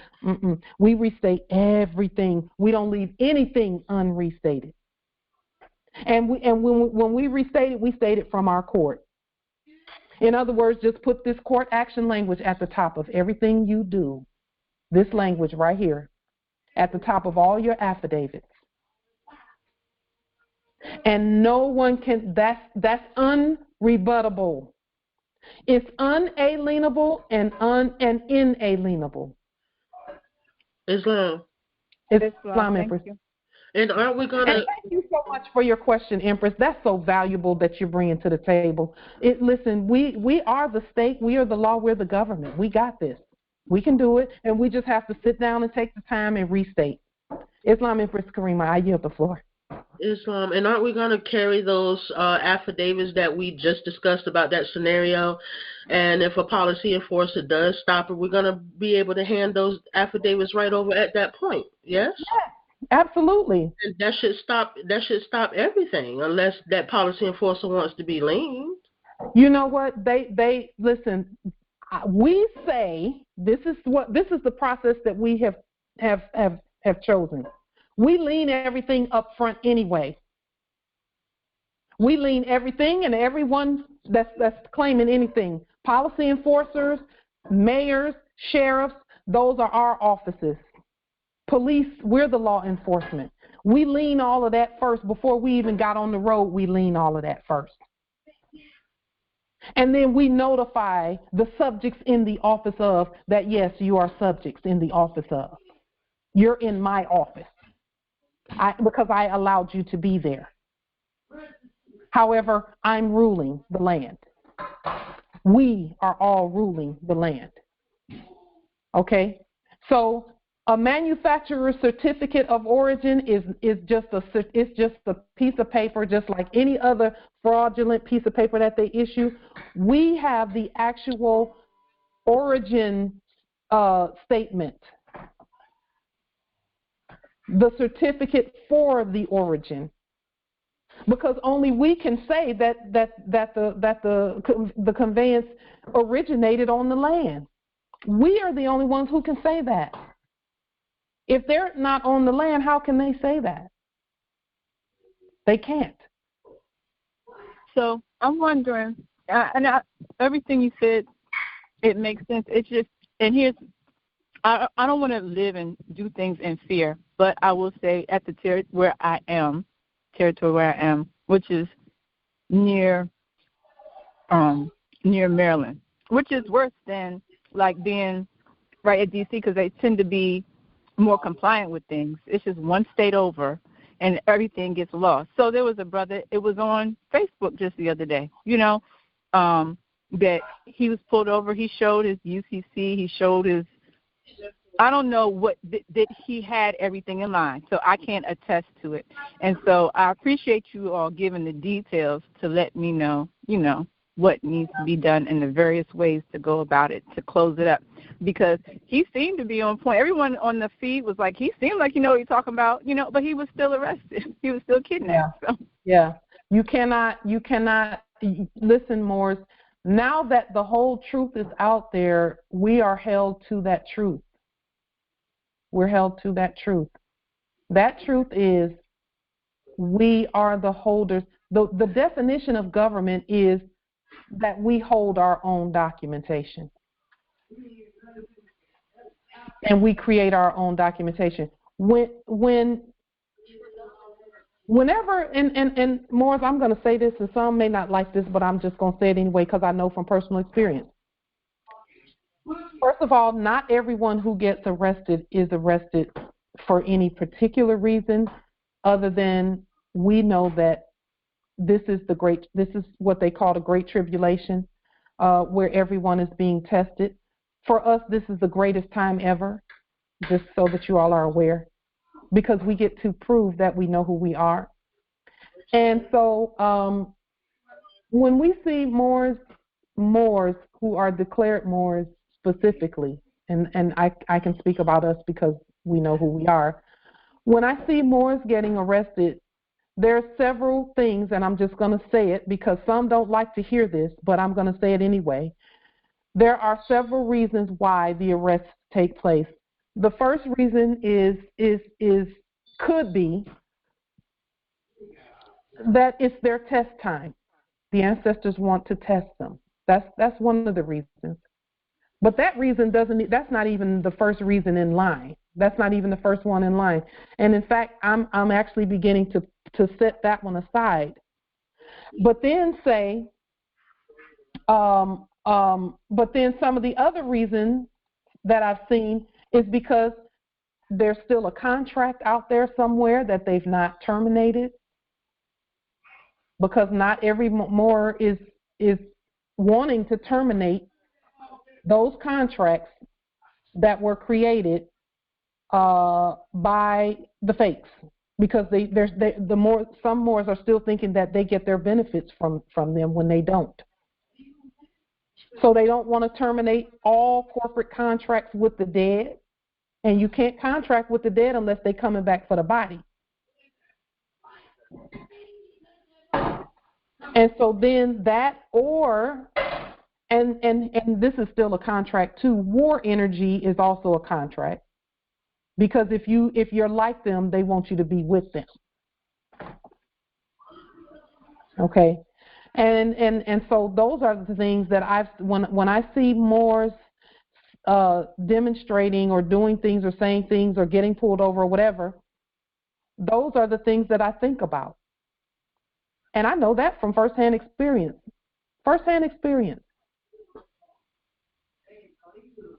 Either it's test time so that you are sure about who you are. I would not have known how powerful our courts are unless I spent 10 days in a concentration camp courtroom that I call it a court because that's what I made it. 10 days in there, and this is not, everybody don't have to spend 10 days. They don't. But the ancestors wanted me to see that they couldn't even open the door to the cell courtroom if I didn't say you can come in.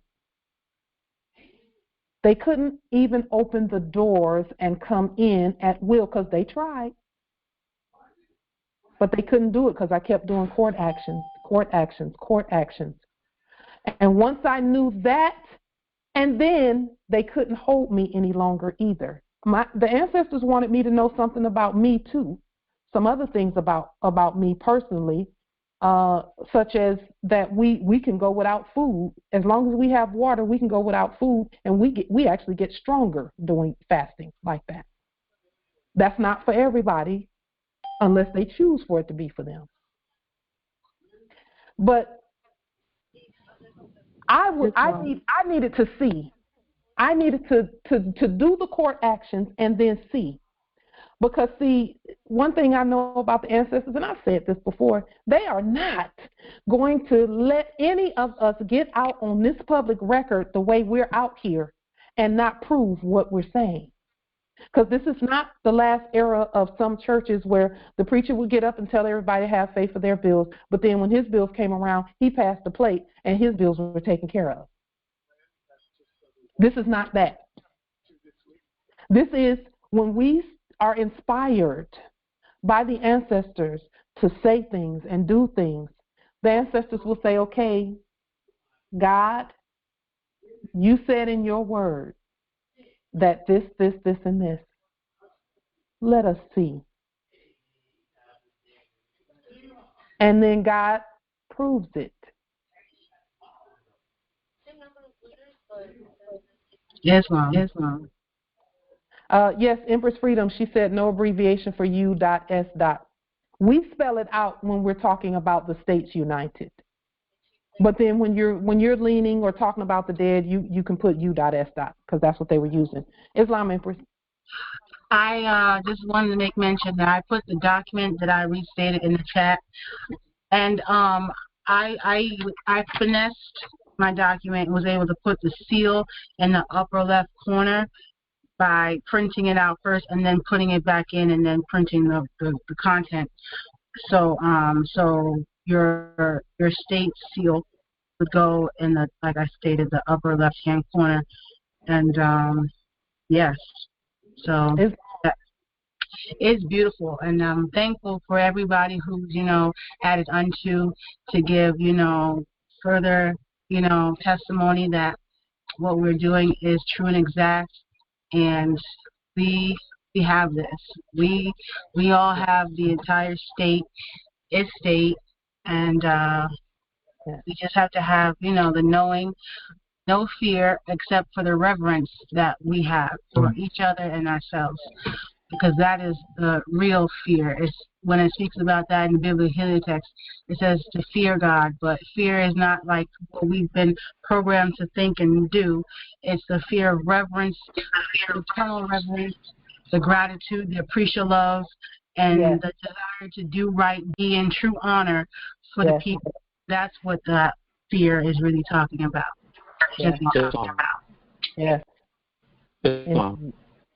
Islam nobility. Can you hear me, Yes, we can.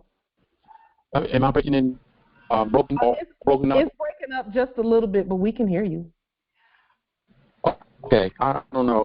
It's not going to be a long story, but it's in reference to my conveyance. And I was pulled over, but once again, I just want everybody to know who's on the call that I did the liens and to Delarian every time I do liens. And the liens I sent was to the court, the judge, the sheriff. So, Pauline, have you told everybody about the post office and operating your window and doing your inventory? We want to hear all about Tuesday at the post office, Pauline. Tell everybody about post office last Tuesday. Last Tuesday at the post office. We want to see your demonstration of your inventory, Pauline. Where's the video for that? You said you were going on the 21st. We want to hear all about it. Tell all your little Negroes about your post office demonstration, Pauline. What happened to that? Let me get my my button here. Okay. Go ahead, nobility. Okay. And then, like I said, once again, everybody on the call that I already done the liens, and every lien I sent out, I always attach the learning with it. And going back to my story, when I pulled over, it was a couple of weeks ago, and pulled me over because according to the policy enforcer, or just say the custodian, was saying I was speeding. So I showed the custodian my. Where's your Land Rover, Pauline? Where's that Land Rover that you've been? Go ahead, nobility. Correction, I drive license mine. More ID card. I showed them that, and also I showed them the documents. The lawful affidavit of Moorish international immunity plates, and what else? And the Lodia pure title contract, and also the private conveyance fee, Lodia responsibility, which is insurance. And then also the court action on the right to travel. So I gave all that information to him, including my Moorish ID card. So he went back to his vehicle. I waited. I was a little nervous because I wouldn't expect him to be tested that day. I was kind of like off guard, but my mind was all over the place. However, I guess he called his supervisor, came to my conveyance. Now, supervisor, he didn't come to my conveyance, but the custodian, he came on the right side of my conveyance, and he gave me all these citations, and I would think it was like 9 of them. One is not having driving license, there's no insurance, and the list went on. And I'm saying to myself that I said, wow. And once again, I was still a little nervous. I was trying to get my thoughts together, and I was calm. I remained calm. And I told him, I said, well, I'm not a United States 14th Amendment citizen, correct? And he and his supervisor, they both got in the vehicle and they left. So what I did once I got back on my domicile, I looked at it, and it was. I'm glad it happened because it helped me to overcome my fear. And what I did was I had to resend the lien to the court, and also add some other things to it, like I did before, as affidavit of fact, discovery, and a Form 1. So I sent all that. And also on my Form 1, so at the bottom, I added a compensation, saying what's called deprived of human rights, there are different violations. The Constitution violation, I can't actually tell you exactly, the section, et cetera, but that's what I did. And I got all my documents, and I sent it to them. Now, as far as me wanting the vehicle that they made, one I'm not showing. I already did a court action on them 2 years ago. Reference to my domicile, even though this is a different case. However, I did put on the record years ago about those documents that I missed reference to my conveyance. Not only that, I already sent the same information to the state Treasury and others. So the bottom line is that what I'm trying to say is that this stuff doesn't work. Even though that I should have said more, but it kind of caught me off guard because I wasn't expecting to pull over that day because I haven't been ever since I had my Moorish plate on my vehicle. I've never been bothered for almost going on, I think, over maybe almost 2 years. Mm-hmm. Almost 2 years. And then all of a sudden, this happened to me. But it was good. I think I should have done more. However, I did what I can. But the whole thing is that if this didn't work, they would have arrested me, especially yes, no driving license, no insurance, no registration, and the list went on. Yeah. So what they were trying to do, they were looking for fiat, and they were trying to get their property back. Which they're not going to get their property back. Mm-hmm. Talk about my vehicle, my person. I'm a living person. Mm-hmm. I'm not a fictitious individual. So I'm just hoping that by me dismissing, because I really don't talk a lot, but I feel like I've been holding back a lot. Yeah, you have. And a lot of things have happened to me. I've been keeping it to myself, and I've been just dealing with it. Yeah. And it's been successful, but I realized that I need to let other Moors know that this stuff actually works. It really works. Yeah.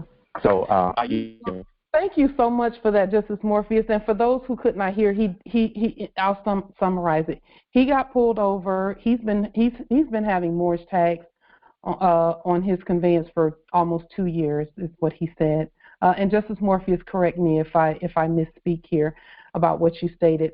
He got pulled over last week, and they gave him 9 tickets. However, they didn't arrest him, and they did not tow his conveyance.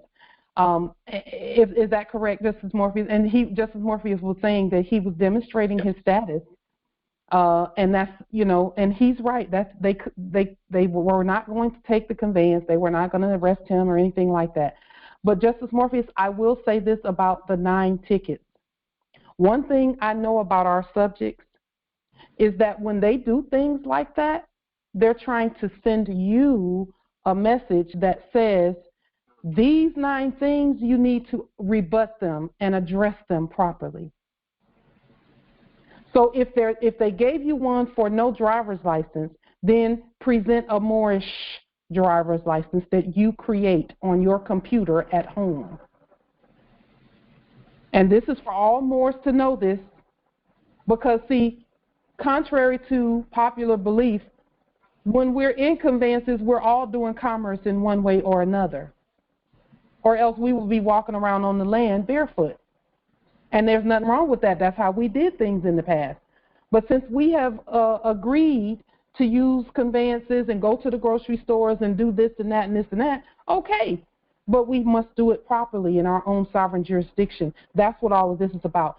So when they talk about insurance, an indemnis facier is an insurance document. And then what you do is you recreate an insurance card for your conveyance.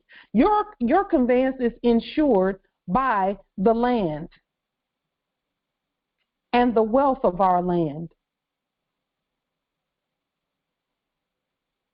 And then if they gave a ticket for no registration, present a registration that you create at your domicile stating where your conveyance is registered. It's registered with your court, the Article 3 Moorish American Consular Court. Have the registration look just like one that they would present. If they say State of Maryland registration, quote unquote, we're not State of Maryland, we're Maryland, the land Maryland, not State of. So then make your registration look like a State of Maryland registration, but just have it say Maryland. You can create that at your domicile, and then put our commercial flag on there, because those are commercial documents. This is our commercial flag. The stars lead the way on our flag. The stars lead the way. The stars are on the right side, and I mean that, the right side. Okay? Again, everything was backwards. We're putting everything back like it's supposed to be. If they gave a ticket for like in 2017, when I first nationalized, they gave a quote unquote ticket for something about false statement to a police officer. That's what it was. False statement to a police officer. And do you know they were right about that? They're talking about statehood. They're saying y'all need to be a state. Stop claiming a dead state when you're the living state. And that's where the ancestors said, oh, light, you got it. That's what they were saying. They were saying, you're not dead, you're living. We had not declared our statehood. We were the state even then, but we hadn't competently declared it on the public record. So what do? We had to do the research on what is it that comprises a state? What are the things that make a state a state? The Montevideo Act of 1933, and then the United Nations, documents on states. What statelessness and states are like. What are the characteristics and qualities of a state? And then we manifested those qualities and characteristics. And then we just looked in the dictionary under state. What does that do? And what is a nation? And what is a government in an older dictionary? And then we manifested those things and put it on the public record and voted on it together and said, okay, we're the state. We know it now.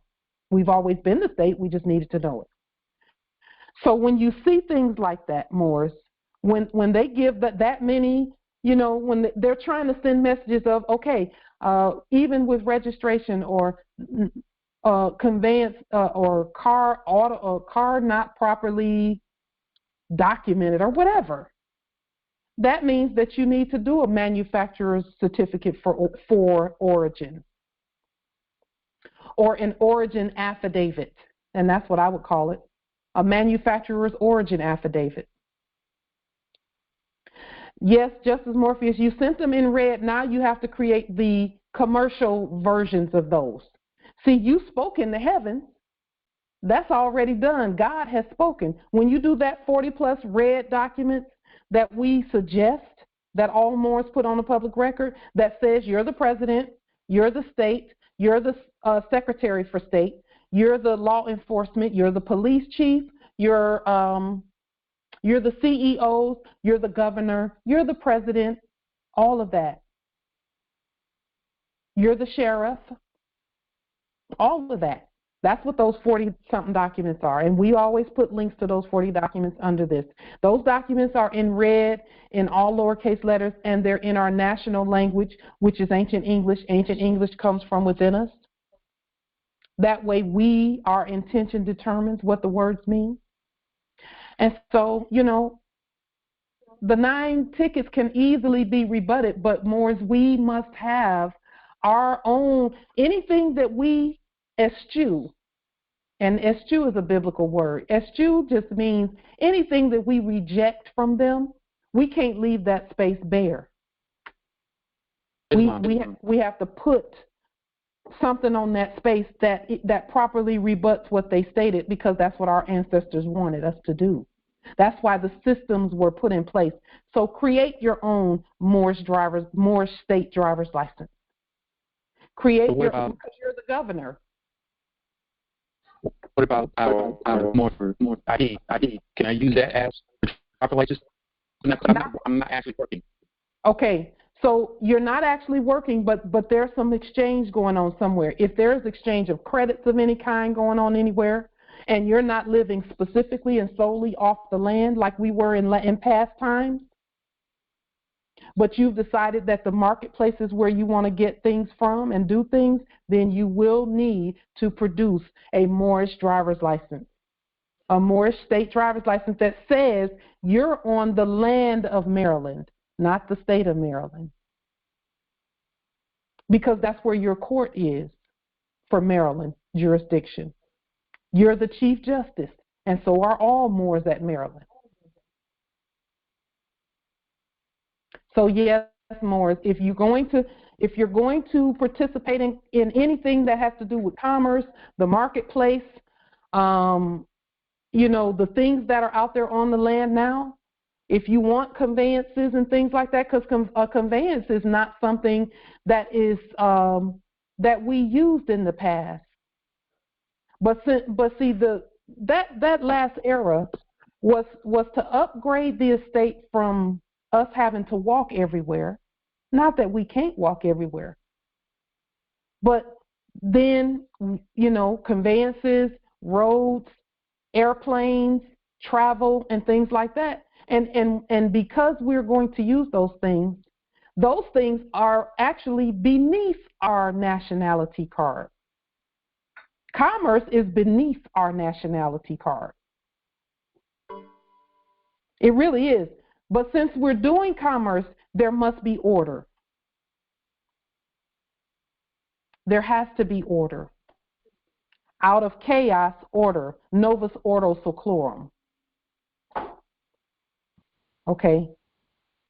A new world order is not what people think it is. It just means that the heirs have order to what we're doing. That there is a structure in place to govern those movements and actions. So my travel card, my Moorish nationality card and my travel card is for international things. My driver's license is for state things, state and local things, and commerce. But whenever I engage, and I've seen this, even in my sleep, I noticed that those that we thought were, the royal families and all of this kind of stuff, whenever they would meet with someone else from another place to do commerce with them, they would sit down at the table, and before a word was said, they would exchange national IDs. I've seen that. So that because it's a court action, so that everyone is properly identified. But then, whenever the negotiations were over and there was a successful coming together, a meeting of the minds, then in the state and local dominions, there's a police force, and that police force identifies people in that are properly going about doing lawful commerce by their driver's license and things. Well, we don't use their driver's license because that's not lawful. It's not a proper statement. It's a false statement. We must state who we are properly. Empress? Yes. These are the list of documents that I sent to the court already. One was the Moorish International Immunity Plates, and the second one was the. You're speaking international to them, and they're not international, though. I mean, you had to send those. because it's an international event. You had to send those. But you also need to send state documents. That's how you make a statement. Right. But I did send them a statehood document. I sent them that. I sent them also a fiduciary. I also sent them the allodial pure title contract of my conveyance. All necessary. And also I sent them original Paramount clear, perfect title of my conveyance. And also I sent a conveyance affidavit of allodial responsibility, which is like a registration. And also okay. You're going to need commercial documents, though, Justice Morpheus. You're going to need commercial documents to match your affidavits. That's what we've been saying about restating things. Is that your commercial documents are a second set. Everyone has a second set, just so that you all know. When people come here from Japan and all these other places, they come here and they have national or international documents that say I'm from someplace else. And then when they come here, what do they get? Driver's license, social security card, and all that. Well, we don't need their driver's license and social security card. We make our own. We make our own. So it's good that you sent all those things. There needs to be an accompaniment so that you can properly rebut the ticket. This is just our ancestors wanting us to properly govern and do things so that all of the madness stops. It's if you're going to do commerce, you're going to have to properly be, you're going to have to nationalize your commerce. And so when we talk about nationalizing things like oil and gold and silver and things like that, if you start dealing in gold and silver, you need to have proper commercial documentation so that you can give an account for what you do.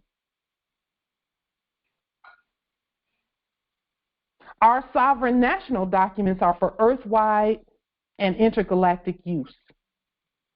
When you're talking about your dominions, your territory, you should have documents specific to your territory.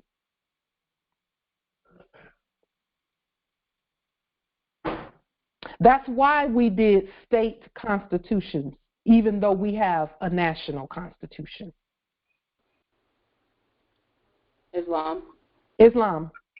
This is Riley Afeni Corbe, Colorado Republic. On that note, I'm just kind of lost.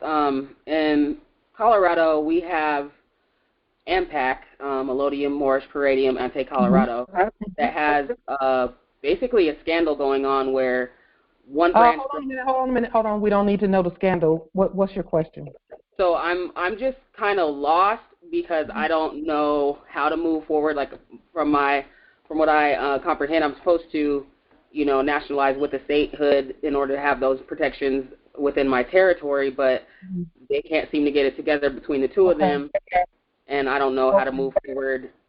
With that. I'm fairly new to, well, not new to all of it, but I have a traumatic brain injury, and it's been harder for me to kind of make sense of it all, and then just being pulled in like a bunch of different directions. I don't even know where to begin at this point. Okay, first you have to stop letting people pull you in every other direction, every different direction, including we're not, you being pulled is that's something that you can stop. Okay, and the way to stop that is by first going within on anything. Do you have a spiritual life or any spiritual practices? Yes. Okay. Your spirit is your first authority on whatever you do. Okay? And so in order for you to get centered on what you should be doing that is right for you, you must center spiritually first so that your spirit can speak to you about what is right for you. Because your spirit can see way in the past and way in the future. So your spirit can tell you what's coming up that you can prepare for now. Okay? Spiritual practice and spiritual energies is our first authority for everything we do, and that comes from within us and not from outside of us. If you allow the things that happen outside of you to direct you, you will feel pulled in many different directions. Okay? So in order to stop the pulling, your spiritual practices, you have to hear your own spiritual ancient voice, because you have an ancient voice that's speaking to you from way in the past and way in the future that is already you from the past and from the future. That is your first authority on what you should do. Even with the things that we say, when people ask us questions, the first question we ask is, what does your spirit say? And then we just add to that if necessary. Because that's where we get all of our inspiration, from our spirit. And together, we are one spirit. So the pulling will stop when you stop it. And again, we're not pointing fingers at who's pulling who, because we know that ultimately anything that happens to us, it has to do with what we allow. Okay? So now, with regard to nationality, once you have tapped into your spirit, then your truth center is activated. And we already know you have a truth center because we all do. And so once your truth center is activated, then the things we say will make complete sense. And anything that doesn't, all you have to do is wait. If things don't make sense to you, just wait. And let the ancestors have that energy come to you in a time and a manner that is conducive to you absorbing it. So now, once the spirit realm is taken care of, because see, as above, so below. When we get our spirits, when we center and know that our spirit is the truth, that's what this body is comprised of, is truth. That's why, other things don't register too well with us when it's not truth. When in our sleep, things didn't even register because that was not truth. So now that you've gotten centered in the spirit realm, then the things we say will start to make sense. Where nationality is concerned, just know this about states and statehoods and nations and government. You are already the state.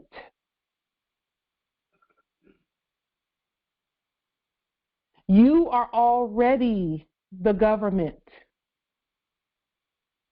You are already the police, the governor, the law enforcement, the president, the secretary for state. You're already all of that already, because those are offices that you control.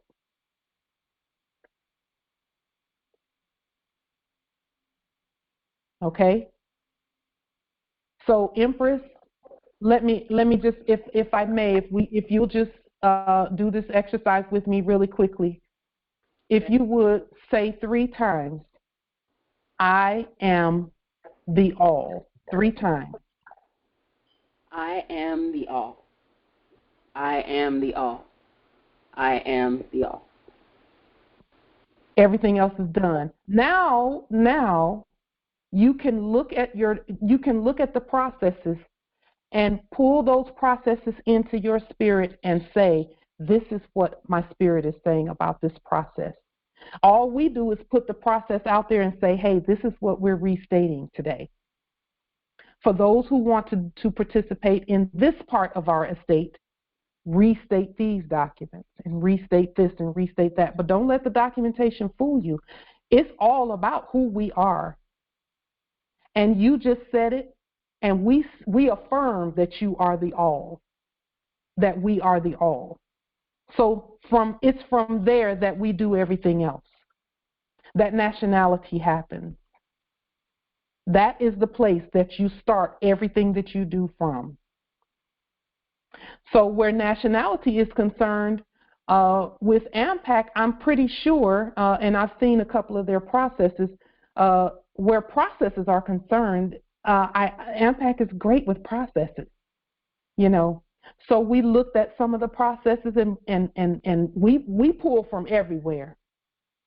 You know, we think that all the Moors who are demonstrating their status, regardless of what's going on with them, we still look and say there's some value that we can pull from that and use. So where states and nations and nationhood is concerned, when you look at the list of what it takes to be a nation, and the list is just suggestions, we're already the state now. Let's just put that on the public record. But when we want to competently, peacefully state that we are the state and that we have an estate, then we just looked at, the things that AMPAC has stated on the public record. They said, go look at the Montevideo Act of 1933 and go look at this and go look at that. And then we put some of our stuff with that to look at. And then we said, okay, let us demonstrate these things. And we've done it. So you're already the state by bloodline and birthright to begin with before any paperwork is done. And now, Empress, so know that you're the government already, and then begin to move and do the things that you do from that position. That's how we do everything that we do, from the position of we're the head and not the tail. We're the lender and not the borrower. We're the gods and not inferior in any way. And then we say, okay, let's so where nationality is concerned, we know that if you've done documentation with have you done nationality documentation with AMPAC? Well, that's kind of where it gets tricky, because I've studied for a while. I have no problem with, because it's kind of like a dual organization now. The branch there, it's like AMPAC. I'm actually more interested in what you've done versus what AMPAC is doing.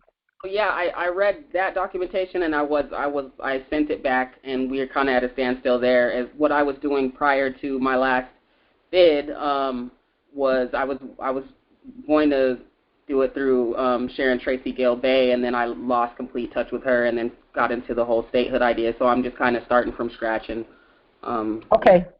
So you're not starting from scratch. If you sign any documentation that says I'm a Moorish American national, I've done a name change where I came out of that false capitalism system, there's a little bit of let me see. There's a little bit of distortion coming from somewhere. So if you've done documentation and at the time that you did the documentation, you felt comfortable with this is a name change in judicial proclamation. Was it a name change in judicial proclamation that you did?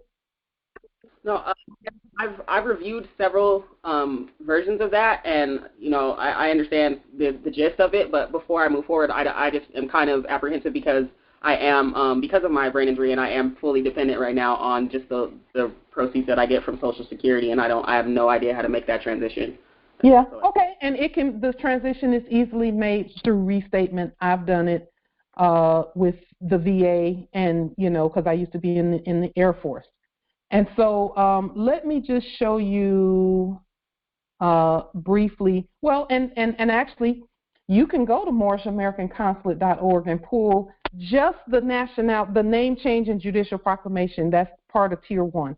And again, all of those tiers from our perspective that are on the Moorish American Consulate website are suggested study. Suggested. That means it's not mandatory for you to be a national. You're a national by bloodline and birthright. But you do want to do the name change in judicial proclamation as a proper statement of who you really are. Okay? So you can go to that website, pull the name change in judicial proclamation, or if you want to go to RV Bay Publications, you can pull the name change in judicial proclamation from there as well. Yeah, I've still got both of them in my drive. Okay, so you're good to go. You got those. And your journey, Empress, is going to be from this point to look at documentation and say, what is my spirit telling me about this? And then you're going to study, you're going to look up the words. If any words that you don't understand, look them up in an old dictionary. And when I say an old dictionary, there are some online PDFs of dictionaries, Black's Law 4th edition, Webster's 1828 unabridged dictionary, any unabridged, Bouvier's dictionary. You know, pull any dictionary offline that's older, like from preferably from an unabridged from the 1800s and further back, or 1st, 2nd, 3rd, 4th edition. Look up the words that are on the name change and judicial proclamation. Okay, any words that you don't understand, look them up so that you know what you're signing and what you're autographing and what you're doing, and how to stand on those two documents alone. This is going to simplify everything that you've ever been taught, told, thinking, everything. Because see, and like I stated at the beginning of this call, we talk about some complicated processes, or seemingly complicated. They're not really complicated processes, and then some simple things. But the ancestors are saying at this point, simplify. All of us Moors, we have to simplify. We put all of that stuff out there on the public record. The message has been received by our subjects, and now we can simplify everything. Okay? And so, Empress, just start right now with the name change and judicial proclamation. Those two documents. And when you look at those documents, I would encourage you, go ahead, and even if you think you know the definition of a word, look the word up, because we were taught animal definitions of words when we thought we think we know what the word means, but when we look it up, is greater. Okay, and then even when we look definitions up, we have the authority to edit them according to our own intentions and our own state. So you're already the state, you're already the government, you've been the state and the government since time immemorial into perpetuity. That's not going to change. Okay? So just start with those two documents, and then you can go from there. Let those two documents be the documents that you demonstrate first. You have time to get into all this other stuff we're doing. You have time. Okay? And then if there's something pressing, like debt or fake courts or things like that, those two documents are going to be the start of jurisdiction and proper establishment of it. And that goes for anything. Those two documents state that you're the state and that you're the law and the government, and that no one has jurisdiction over you. So the confusion stops when you stop it by saying, I'm going to block out everything for now and just fully absorb these two documents, name change and judicial proclamation. And what you're doing by the name change and judicial proclamation, Empress, is you are, here, let me just give you a brief, quick overview of what you're doing with those documents. All you're doing is saying that the debt economy, that let's just say, and I'll just use this as an example. I'll use myself as an example. In the debt economy, the debtors, created a corpse, and they called their corpse Pauline Ritchie. Well, that's a corpse because corpses created it. So then when you do a name change and judicial proclamation, what you're saying, you create your own. I had to create my own Pauline Ritchie. My Pauline Ritchie looks like theirs, And most of the time I put it either in blue or red. Okay. This is the living Pauline Ritchie. This one is a dead one because it was not created by me from their perspective. So any paper that I did not create is not the truth. That's what the name change and judicial proclamation is all about. It is stating that only you can create for you and for your life. So then when you get documentation created by others that has this on it, you restate it and say, no, we're not going to talk about this corpse because they can do whatever they want with their corpse. What you do is you say what happens with this, with the tool that you create that's called a name. That is what nationality is you're nationalizing the words that your mother said because your mother was sovereign. That is the basis and foundation for nationality, is that you get to say what happens with you, your resources, your commerce, your heirs, everything. And that even though they create the evil twin, because that's what that whole Jacob and Esau and Cain and Abel and that evil twin scenario that's been running around, that's what it's all about right there, is who created that twin? Who created it? When you do a name change in judicial proclamation, the judicial proclamation gives lists and lists of stare decisis that says that no one has jurisdiction over you. Because you're the state, you're the law, you're the government, you're the nation. Okay, so hopefully I haven't been too long-winded with that basic explanation of nationality. No, it just further confirmed what I was feeling personally. Yeah, Yes. I would say I probably need to just take it back to the basis and do what I already know and figure out the rest as I go along, and that just kind of confirmed what I was feeling. So what I said just hit your truth center. That truth center is your first authority.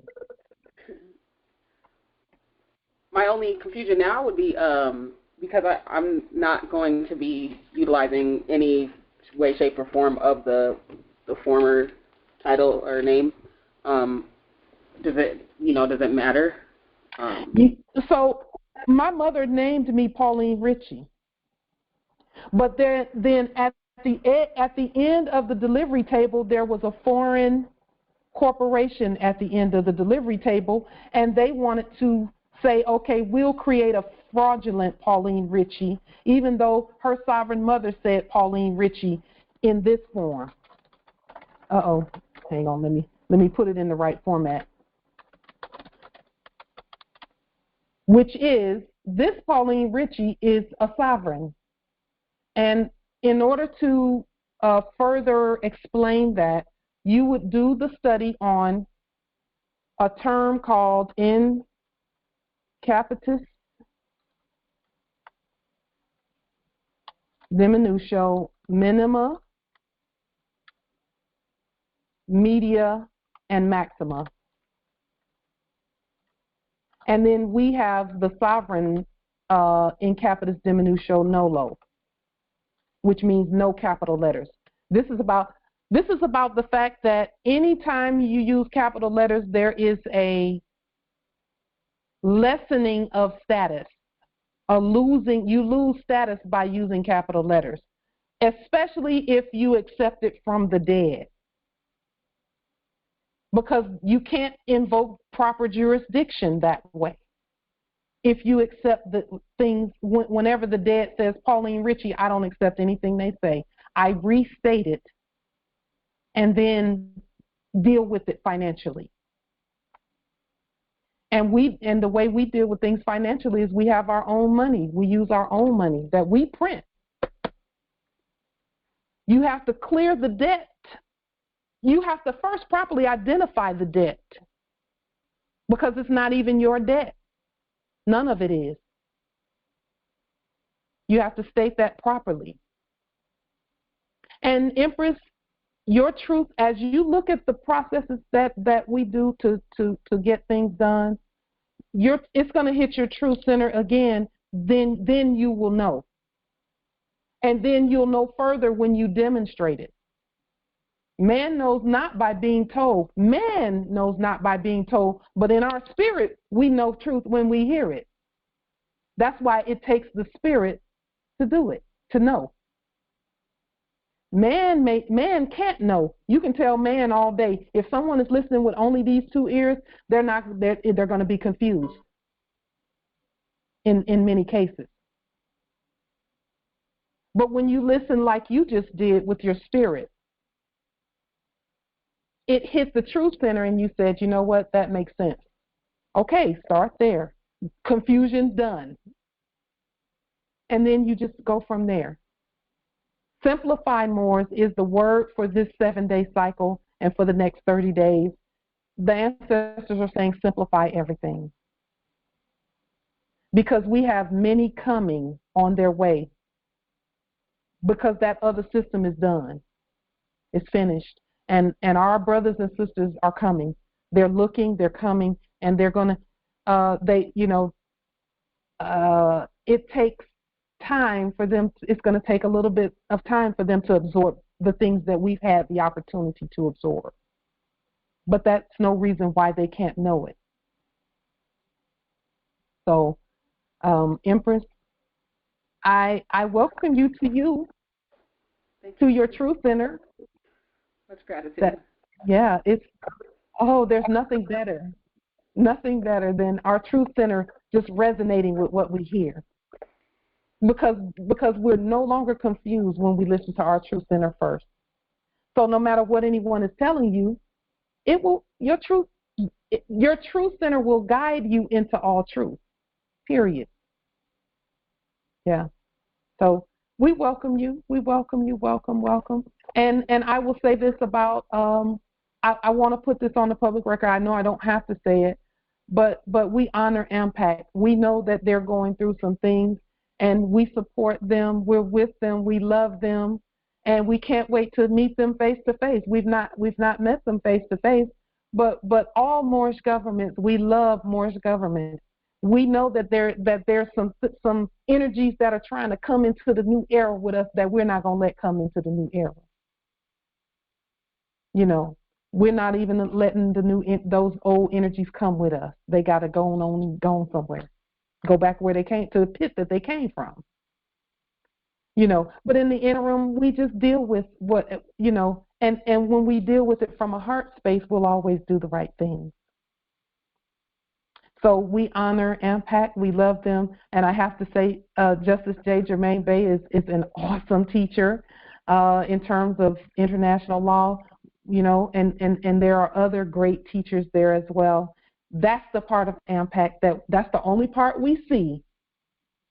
That's the part we love. That's the part we see. First, there are brothers and sisters, all of them. Justice Gabande, we love him as well. All of them. We love the Moors. We love all Moors. And so, you know, we just want to send our love and support to AMPAC. And no matter what they're going through, they're still our brothers and sisters, and we still honor them as government there as well, you know. And you can't keep a good nation down. You know, a good nation will never stay down. They'll never stay enthralled and down into, you know. We're out of that. We're out of that transition. You know, we've chosen to be out of that transition, and we're going to stay out of it. That's a daily choice for all of us. Is to stay into our nobility and keep going. Yeah, Empress, I'm just honored that you're here. Thank you for being here. Thank you for having me. Yeah, Islam.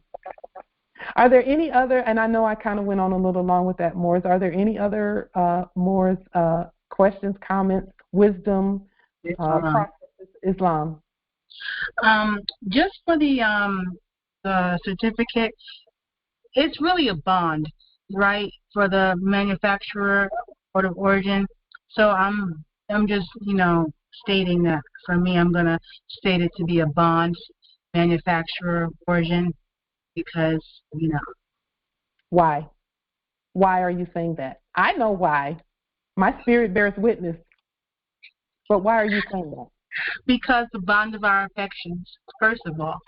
And then, second of all, because that is a birth certificate for that conveyance. And so it's being bonded to our de jure state. And they couldn't create a bond. They could only create a certificate. So because we are the original and the autogenous, we have that autogenous power to create a bond and bond it back to the land because it has a lot of bonds in that conveyance, atoms and such. So that's that part as well. You know, Empress, it's interesting that you would say that too, because all this time in our sleep, we were, quote unquote, driving around thinking we driving on land when according to the paperwork, we were enacting not being on the land. Mm-hmm. So stating where the conveyance originated, that which starts in truth will stay in truth, and can't no fake take it off the land. Yep. And then try and govern it, you see. So that's what I love about our documentation, and that's where Moors making their own driver's license for their own state. Because let me just say this, our ancestors put that process in place knowing that we could create our own driver's license. Yes, you need a travel card that you can create on your own computer at home. So we don't have to go out and we don't have to depend on anybody else to create our documentation. We don't have to depend on anybody else because we're the state, we're the court. Empress that came on, and I did not get your appellation, but I honor as well, excuse my not getting your appellation. But what I wanted to say to you is that everything that you need, everything that you desire, you can create it right there where you are. You don't have to go and send for documents to come from this place and that place and the other place and send it for authentication and all this and that. You don't have to do it. You can do all of that at home because ultimately you're the sovereign, you're the court, you're already the Chief Justice of the Moorish American Consular Court. You always have been. That's in our blood. And we all judge together. That's how we do this. We don't have any leaders. We all lead. If you walk into a room full of Moors, of us, and you say, who's in charge here? We all stand up and say, we are. Yes, Justice Asadula, you're the register as well. Indeed. We got this. It's a wrap. It's a wrap. Yes, we walk beside each other. Yes, we do. Islam, may I say one last thing? Yes, indeed. While I was doing my research, I noticed that when I look up their EIN numbers, majority of these corpses have a registered agent, and that registered agent, his name is CT Corporation. Yes. Yeah. Yes. That's like it's only one group of people controlling it, just like us. We are our own register, and how they was registering, they would just send it in to the Department of State, which that's who we are. So yes. All you have to do to register a document is to send it to yourself, and it's registered. Yeah, and you don't even have to send it to yourself. You can do that if you want that number, or you can assign a number. Like sometimes, just as Asadula, if I want to register something, what I do is first I print it out, and then of course I send out notification to wherever. But I'll take the numbers off of one of these green certified mailing receipts. I'll take the number off of this, and then add the number to my records and pull this one out of circulation. That way, because once we file it and register it with our court, which is just a matter of our right red thumbprint, and then for those justices who have embossers that they got with the government stamps and seals and things like that, and Empress, if you need our government seals to seal your documents, they'll be under this video on YouTube at Light Tajiri Bay channel. Anyone who needs them, you can go back to any of the old videos that we have at Light Tajiri Bay channel on YouTube, and you'll find the link to our government seal and our consulate seal for you to seal your documents with. And you can also send that artwork to, Office Depot or Staples or someplace like that, and have an embosser made with our government stamps, because we're all the government. So you all have the same stamps and seals that we use for all of our documentation. That has actually been our one of our greatest gifts, is that so many have been using the same things. We've been uniform or universal with what we're doing. Our letterheads all the same, our documents and seals all the same. And then some justices will have their specific justice seal or their territorial seal or their clan seal or, whatever, but their documentation looks so much like ours and everything is looking so the same that it just looks powerful. It's very powerful. It's a very powerful statement that we speak with one voice and we are one God, So any Moors who are new here, just know that your spirit is not new. And your spirit will always know truth from start to finish. Your spirit will always know. The info for getting the embossers, you can get them from Office Depot. You can go online and upload our government stamp and consulate stamp.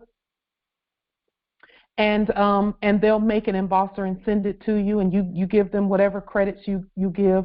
If you use a card to transfer your credits, you do that.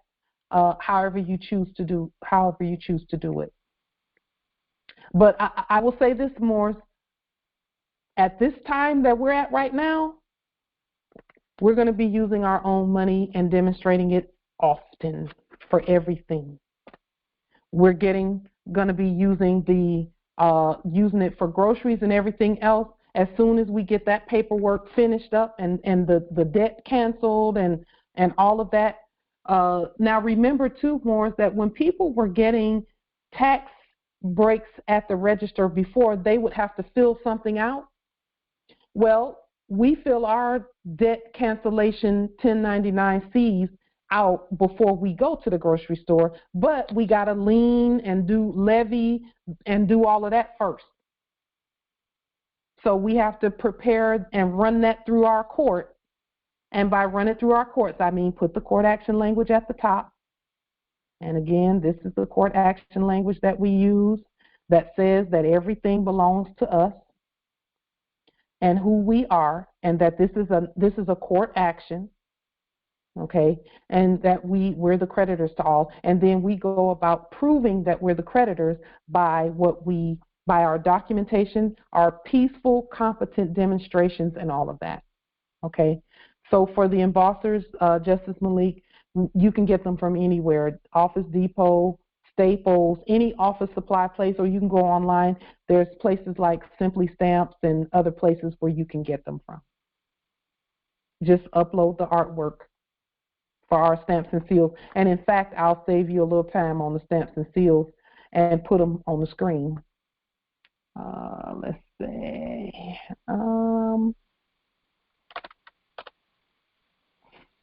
Let me put our stamp and seal on the screen.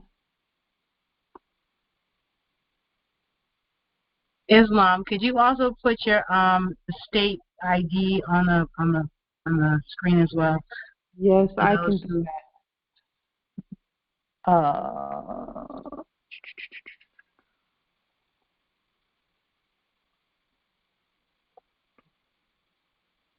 Let's see.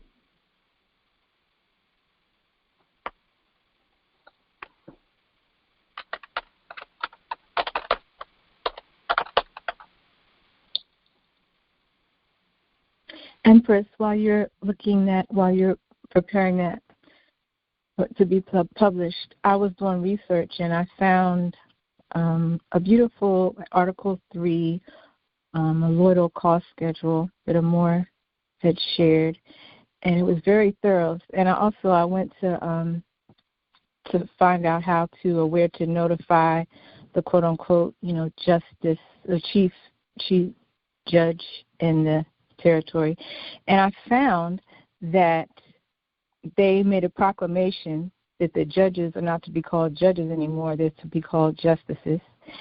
And there used to, in 2014, there was a requirement that insurance be funded for the bar attorneys and also for the clients, that it had to be like 75% of the income. I'm not sure what that 75% was, but they made an announcement March 3rd that they can't afford to maintain it, and they're dropping it down to 25%.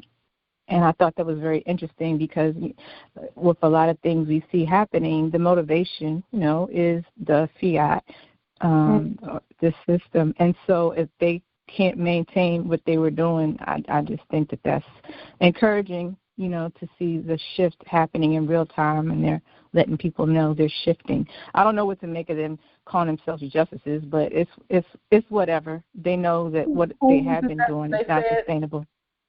They said they were not going to call themselves justices anymore? No, they said that they were not going to call themselves judges. Oh, yeah. They're not, because they're not judges. Exactly, but just the fact that they would actually, those two things together just kind of spoke to me. It's just like, oh, it's not as comfortable, is it? And what stood out for me is because I used to be a licensed professional, and it was last year around this time that I learned about the fraud and the big impact that it has on everyone, not just Moors, on everyone, because what's happening is the attorneys are setting the guidelines for various professions. So that means you might have gone to school, to be a great doctor or a great nurse or a great social worker, but you have an attorney now telling you how to do your job. So the fact that the Bar Association is having a little bit of difficulties is an indicator that things are moving in a healthier, more peaceful direction. Yes, indeed. Yes, indeed, it is. Moors, listen, they have to do as commanded. When the Moors say something, and we're peaceful and we're lawful and we're moving together and doing things together and all of that, everyone on the land has to do as commanded. They must do as commanded. And then we don't let that go to our head. We just keep moving, keep doing what we do, because that's how this works. Everything works best when we just keep moving, keep doing what we're doing. Did you all see the seals? Hopefully. Let me see, where is my state ID? Islam. For some reason, my state ID is not wanting to, but I know where to get it. The bottom half of the seals, I cannot see all the way. The first three on the top, the ones on the bottom are like cut off at halfway through. Okay. Let me see. I was wanting to show the government stamps and seals, which is the ones at the top. These ones here are, here, I'll make it smaller. These are Treasury seals. This is the ancient North American Treasury seal right here that the ancestors showed us. And then this is the one, the junior to that for Washington, D.C. when things are what they should be, which is what it is now. This is the government seal. This is the consulate seal. This is our Supreme Court seal. This is the Novus Ordo Seclorum New World Order seal that we have, that we use. And we can use that for, commercial events or otherwise. And then this is our currency controller seal. This is our Federal Deposit Insurance Corporation seal from 1933. And then we're the presidents for the States United, because we've always been, since ancient times, the States United. And then we said we're the president for the United States. So this is our presidential seal. And again, all Moors can use these. All Moors can use these seals. Okay. And then for those who wanted to see the state IDs, these are my Moorish state IDs. So I am at Washington, and so here's Washington. This flag right here. Islam. I see the seals. Just one. Let me change. There we go. There they are. Thank you. So I'm at Washington, so this is a Washington driver's license. It is the same. It is the same sequence of letters and numbers, but it's restated. So it's in our state, so we govern it. Okay. So this is the same numbers or alphanumeric sequence that was in the dead state. However, when we leaned and did all of that, and then we said we're the fiduciaries for all letters, numbers, sounds, signs, sigils, flags, banners, ink, no matter what it is, we govern all of that for our state.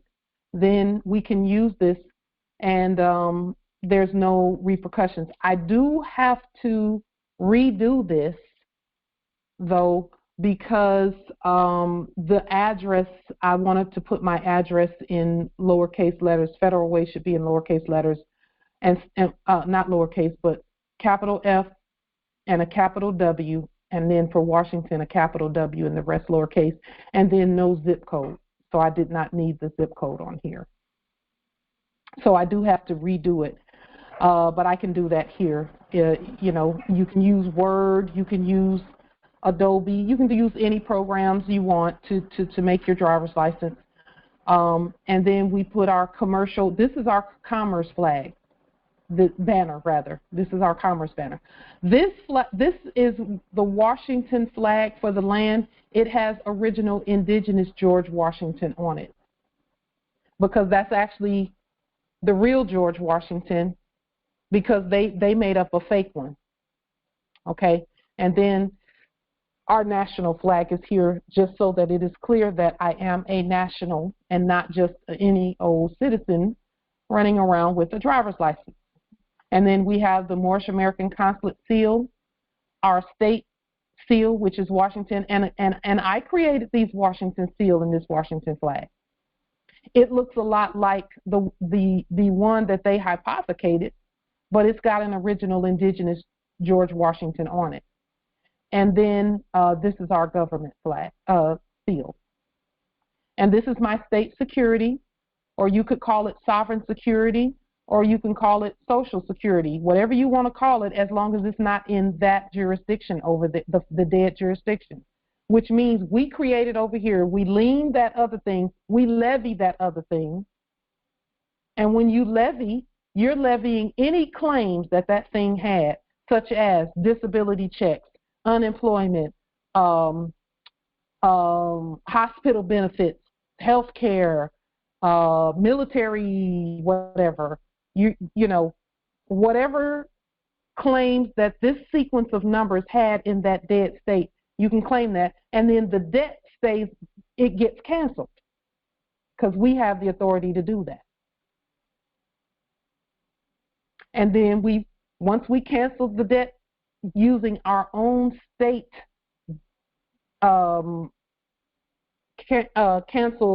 debt cancellation process, then we use Moorish Sovereign Delarian to do the proper accounting and exchange and say, okay, this is paid for, we did pay for it, here's the money, This was the date that it was received. We know you received the money because we made copies of it. And now, there. And it's in our jurisdiction, and we have complete authority over everything that we do. Okay? And so this also means that the system that our ancestors put in place can be used for our processes. Okay?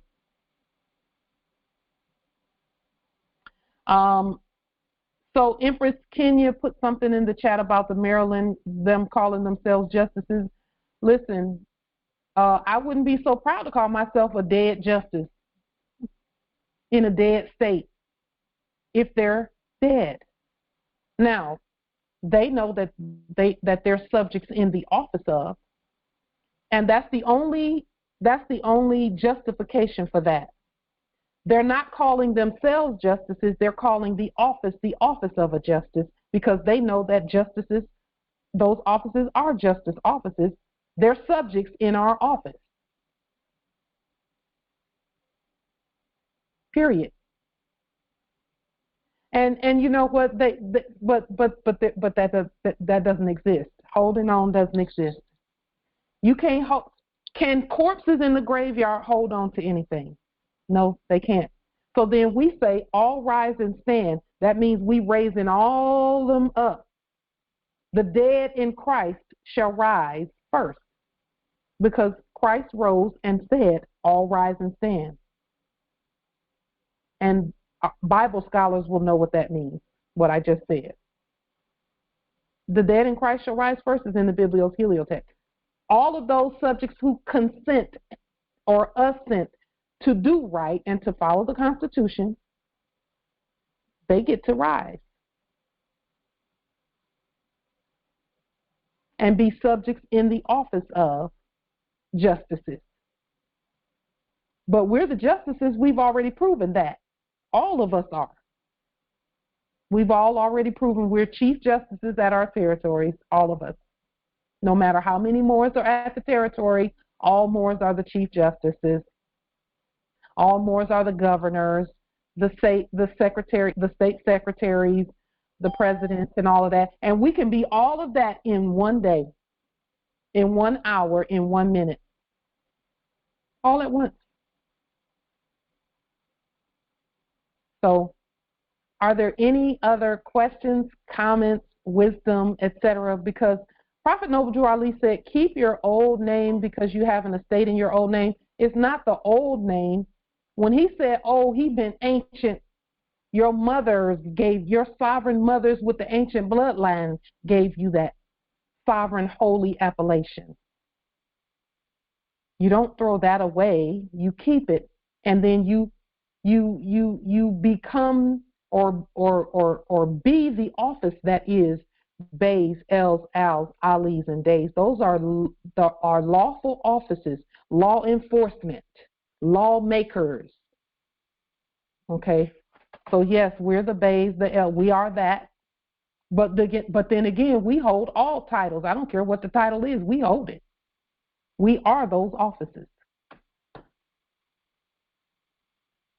So, are there any other questions, comments, wisdom from this grand and great and illustrious, illumined, beautiful Congress? Islam. Omnific.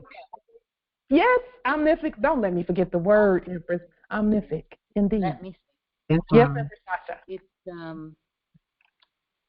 Shasha and Bay. And indeed. I just wanted to, now this could be me and my imagination or imagining things.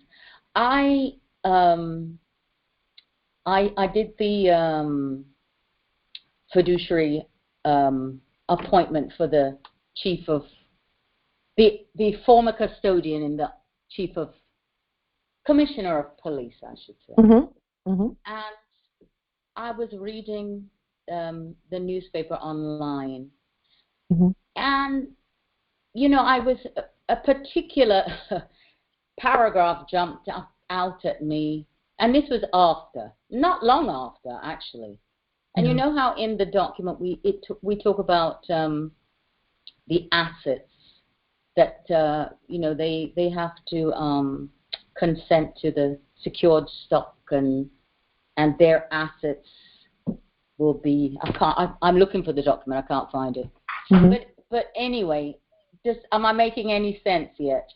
Yes. Are you talking about like the police conveyances and equipment and things like that? Is that what you're referring to? Well, yeah, and well, I mean, it's just it states assets, and that's everything. And in this document or in this article in the paper, they talk about they have some assets, central and national assets. Now, they could only have national assets if they're in the correct subject status. Not true? Mm-hmm. Yes. And have means subjects in the office of. Subjects in the that. I mean, I was reading this piece, and it was, to me, I was reading that they're actually making the statement. Well, they can't, but they're actually saying that they are in subject status. Yeah. And I know it sounds like I'm a bit like, but it was just, at the time. Empress Sasha is there. Well, hello. They have to be in subject status. It was, and I suppose that, really what I'm saying is that it was such a light bulb moment. Another one, because there are many. And they still have some rogue ones here because I've had to do court actions on them. But it was yes, a light bulb moment. And I know how you like to say sometimes that when we have success, or there is success, but we don't necessarily recognize it. But I just wanted to share that. And then I think it goes on to say, and of course, we work with, now it's JDF, Jamaica Defense Force, and it's in the, the acronym there. But I actually, it's like they're talking to me. That's the next piece. That's the next piece I have to do, which I have it prepared. It just needs to go out. But I could actually see it in the flesh, on the land. And it felt omnific. Yes, indeed. You did create that, Empress. Yes, you sure did. Yeah.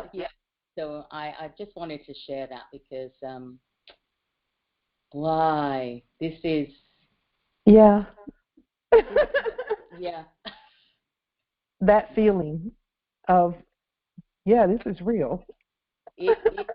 I mean, to get what my testing Yeah. But why? That's all I can say. Yes, indeed. That's I have a small testament like that too. The subjects here had a State of the City address about a month ago, maybe three weeks to a month ago. And the title of their meeting was Rise Federal Way.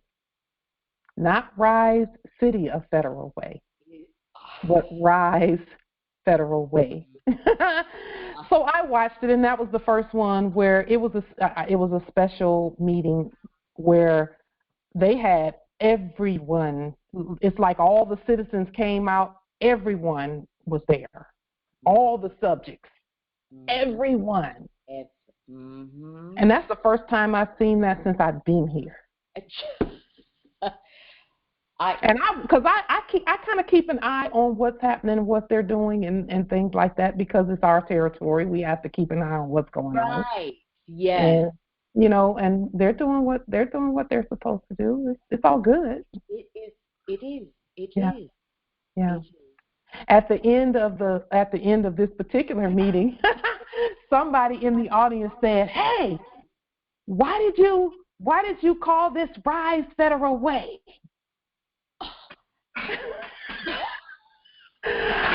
It was like, this is theater and comedy right here. This is just pure comedy. Y'all, they had me laughing so hard. I was like, these subjects, I tell you, y'all, they're funny. But that was high power to yeah. you. I mean, yeah. By the way, speaking of which, Empress Sasha, I want to stay yielded in terms of, are you? I yield. We hear from you. Before I move on, because sometimes I get so excited about things that I forget that there's decorum here. We must have decorum. Absolutely. Thank you, Empress, for that. So I did go to the post office on New Year's Day, this past Tuesday. And when I went first because I said I was going to go, second to make a deposit into the mailing, and third to see the energy that was there, and to my comfort, there was no war energy there. There was no war energy there. And they had a specific Moor who was there. He had a special badge. I believe he was from the Inspector General's office or something. I'm not sure where he was from. But I did have a brief conversation with him. And it was a good experience to just go, after announcing that I was going to be there. There's a little bit of static coming from somewhere. Justice Counsel, I think that was your line with a little bit of static. But I did go there and do a little bit of looking around, talk to the one with the big badge on about the window, and just kind of got a feel for being there, because see, when I first of all, I know that they listen to everything we say. We know that. That is for sure. They watch all of our videos. We know that. And so, as we've been going through the process of standing, I wanted to be sure that as I make statements on the public record and then I fulfill those statements, that everyone is clear, especially at all territories, and then especially when the Moors we're doing our demonstrations, that this is a peaceful situation, that this is not war. We're not going to war on this land, because our ancestors said, don't do it. Don't war on the land.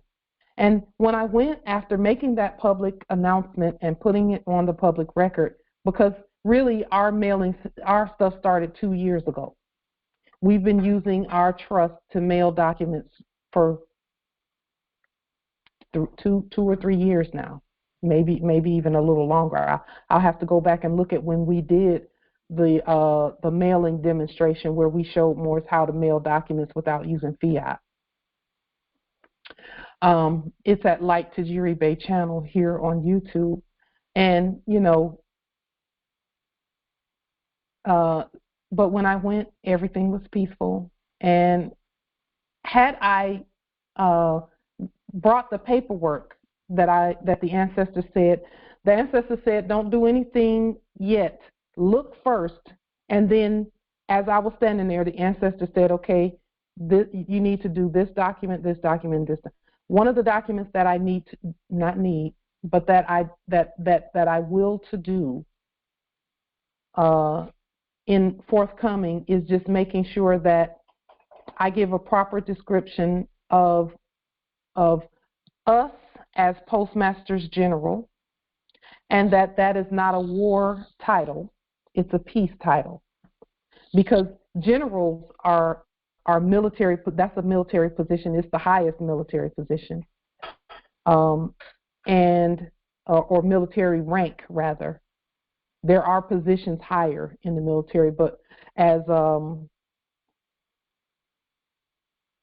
postmasters, and I hesitate to even use the term general because again we're not at war, and you know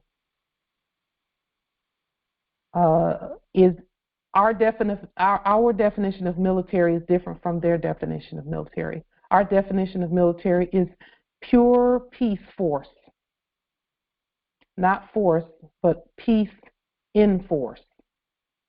That means having peace on the inside and then letting that manifest through the processes. You know, so whenever we wear a military uniform with our flag on it, it's actually, we don't even have to do that because there are military out there already. We already have military wearing our flag, our banner already. We've always had a standing military. We just didn't know it. We didn't remember it. But there are some already still wearing our banner. So, you know, but that's a peace situation.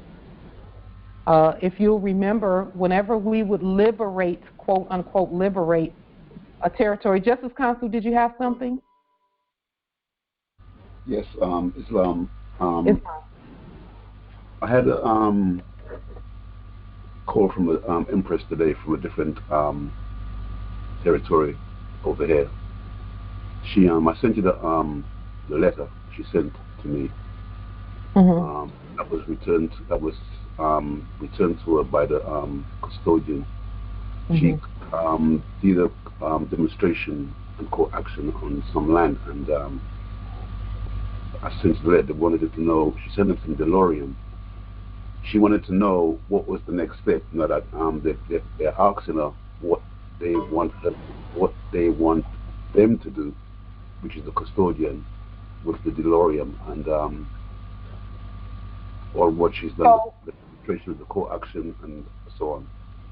Okay, so I've not had an opportunity to look at the letter, but I will say this based on what you just told me, because the process is very, very similar to what we just talked about this evening. Mm-hmm. The debt has to be done away with. Mm-hmm. So she will have to do away with the debt. She'll have to cancel any debt associated with that land. Okay. And then levy the land and levy whoever it is that's claiming it, and levy the tax, anyone who would assess a tax on it. So. Okay, because that's what they would do if they were trying to get land, is they would levy. I was looking at the IRS website over here. Mm-hmm. I was looking for the 1099 C form. Mm-hmm. I see they have 1040 something form. Does it say debt cancellation of debt or something? One thing, so I can pull it back up here. It talks about the actual 1099C. Is it the same? What is it? It talks about the 1040 something. It talks about compared to the 1099C.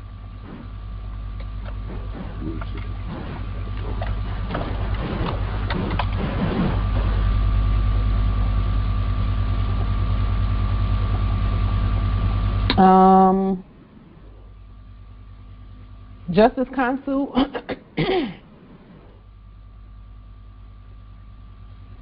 let's see.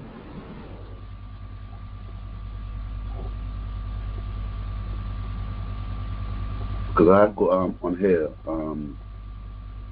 I pulled this up more while it talked about name and addresses for U.S. Global Tax Limited address.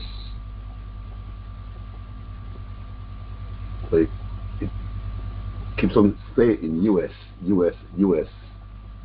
And this is over here, the address is over here in the UK. Mm-hmm. Implies U.S. Tax Advisory Partnership, LLP. U.S. Tax and Financial Service Limited, and U.S. Global Tax Limited. Now, my question is, everything was done over here through the so-called IRS is linked to the United States, which is, I know it's us still. Mm-hmm. So, Justice Consul, you're going to, my suggestion is that your leadership skills in leading the process would be to look further into whatever form is used over there for debt cancellation.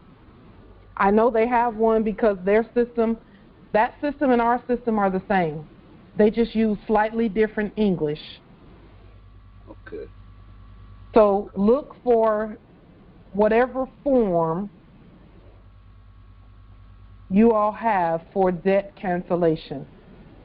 Now, if you wanted to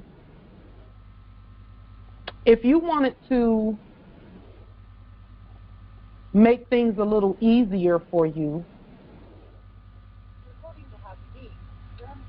the U.S. and the U.K. have a tax treaty that you can restate. Okay. It's called, I believe it's called the United States and United Kingdom Tax Treaty. That you can restate, put it on the public record, and notify them that this is what your state, our state, we've agreed to. And we will affirm that on the public record today we agree that that the restatement of the United Kingdom and the United States tax treaty, based on what your research writes, the way you write it, and then if there are Moors there who want to participate in that process, that they participate in the restatement of that tax treaty, then we will affirm it with you. Copy that. And then that way, the benefit of that will be that anything that we use over here, you can use it over there. You can adopt it for you all over there, and when you send yours forth, it's good for you all there. Copy that. Yeah. Because we're still the Internal Revenue. And I don't know what do they call it over there? What do they call the tax office over there? IRS, Inland Revenue. Same thing. Piece of cake then. Easy peasy. Done. We are one already still. But see, we knew that all that was one. They made it look like it was different because it was different places. But it's always been one. They just copied us. Okay, They just copied us. Yeah. What I've got is US/UK tax treaties on double taxation. One and the same. Okay, so then that means double credit. Mm-hmm. Absolutely. That means double credit. And then cancellation of the debt. And because we're the United States over here, the living United States, not the dead one, the living one, we affirm all debt cancellation. We've already stated that on the public record and done the process to do that. Mm-hmm. That's one of the 40 documents. Yeah. Yep, I've done that. Yeah. So it's what we all agree on together, Justice Consul, and we agree. We trust your judgment. Islam. I heal. Yeah, Islam. Emperor Shasha, we trust your judgment over there at Jamaica Territory. Justice David L. at Osaka, we trust your judgment over at Japan Territory. Justice The justice at Indonesia, we trust your judgment. The justices at China, we trust your judgment. Justices at Thailand, we trust your judgment. The justices at South America, at Brazil, at French Guiana, we trust your judgment. Empress Frederica at French Guiana territory, we trust your judgment for all of France. We trust your judgment. Empress Takaya at Virgin Islands, we trust you and your noble's judgment. Where else? Any emperors and empresses at Antarctica and at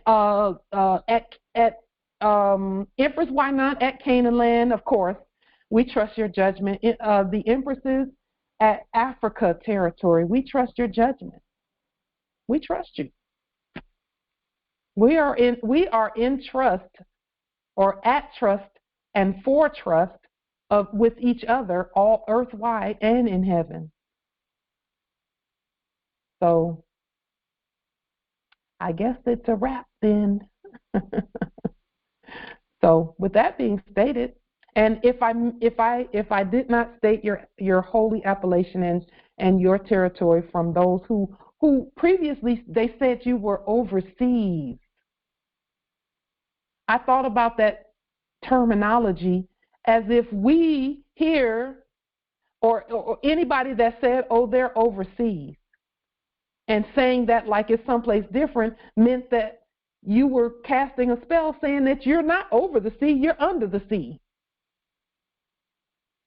So we rebut that.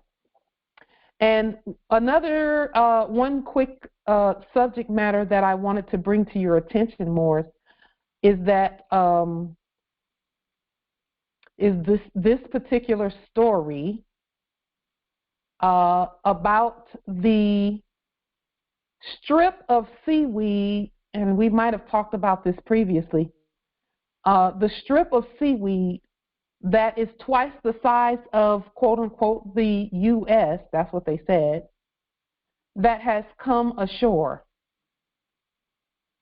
Sargassum. Oh, my word.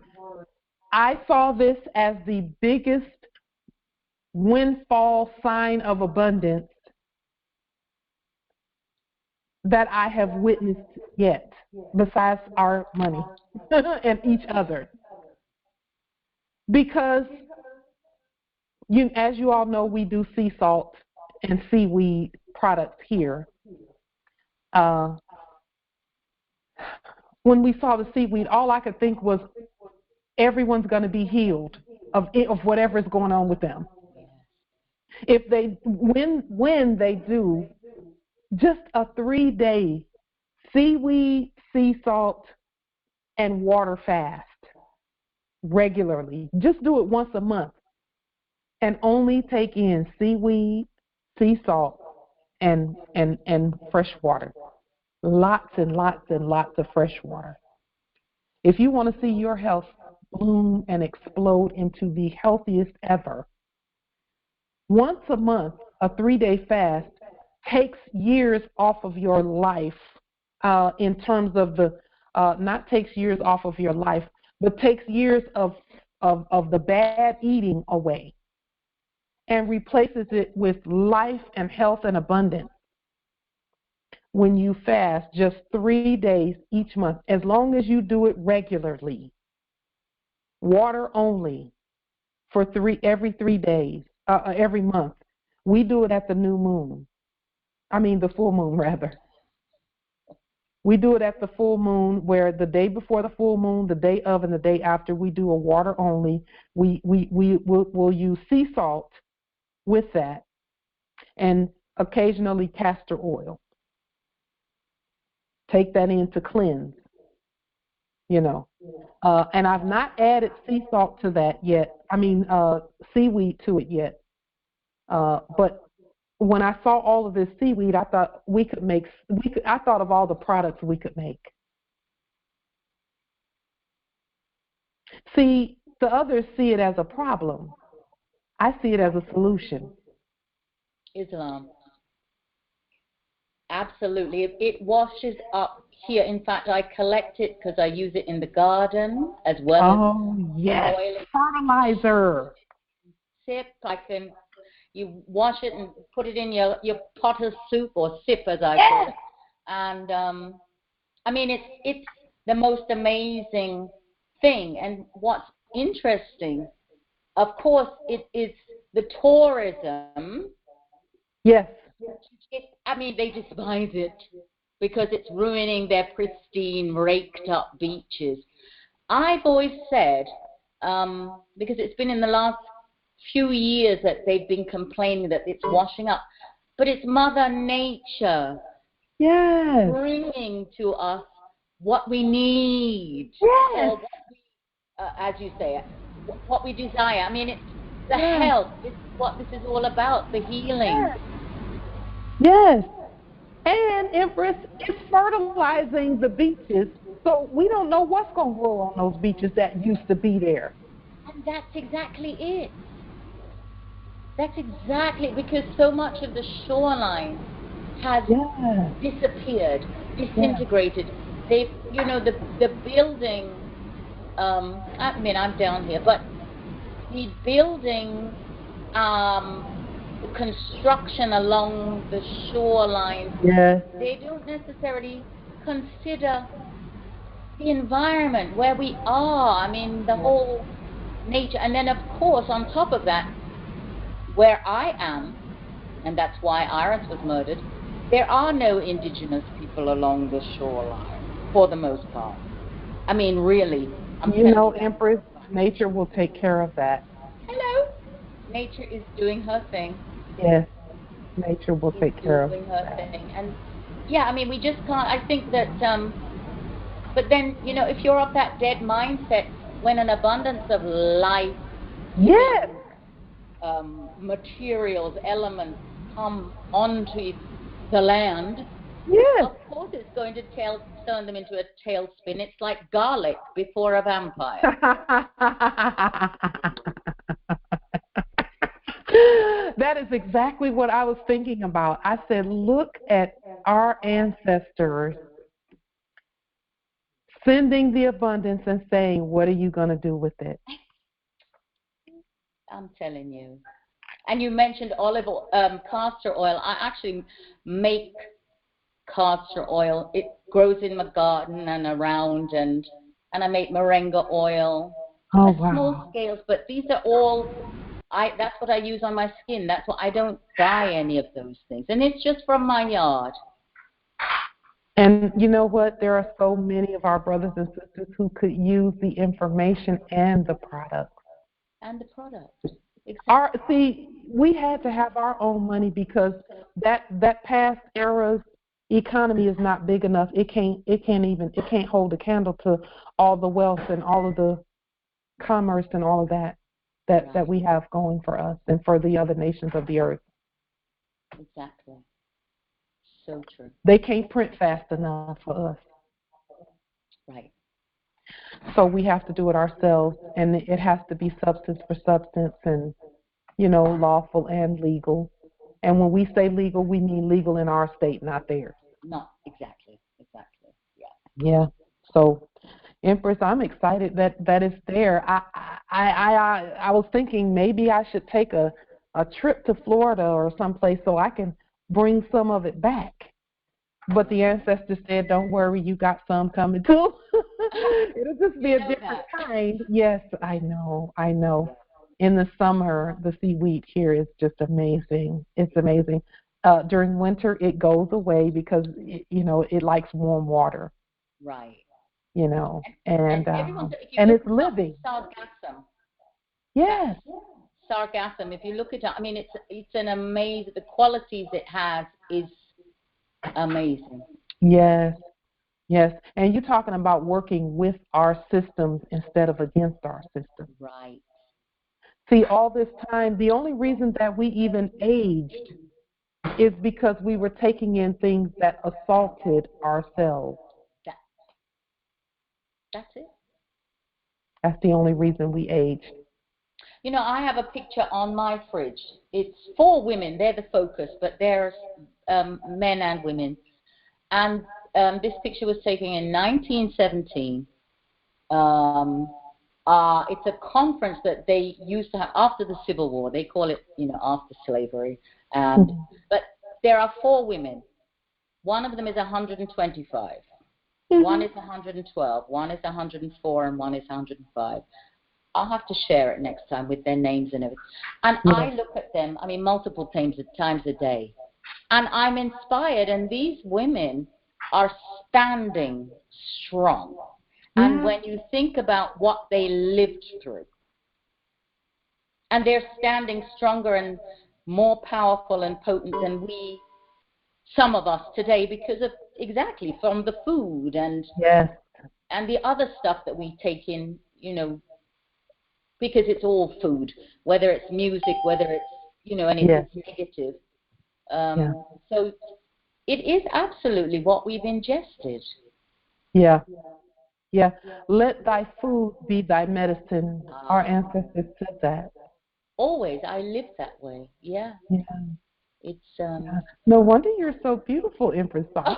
Well, thank you, my dear. Once upon a time they told me I had 15 years to live and I'd need a new liver and everything else, and I walked out. I just eventually I just left and I stopped going, and I haven't been to a doctor in 25. My oldest will be 27, so 25 years.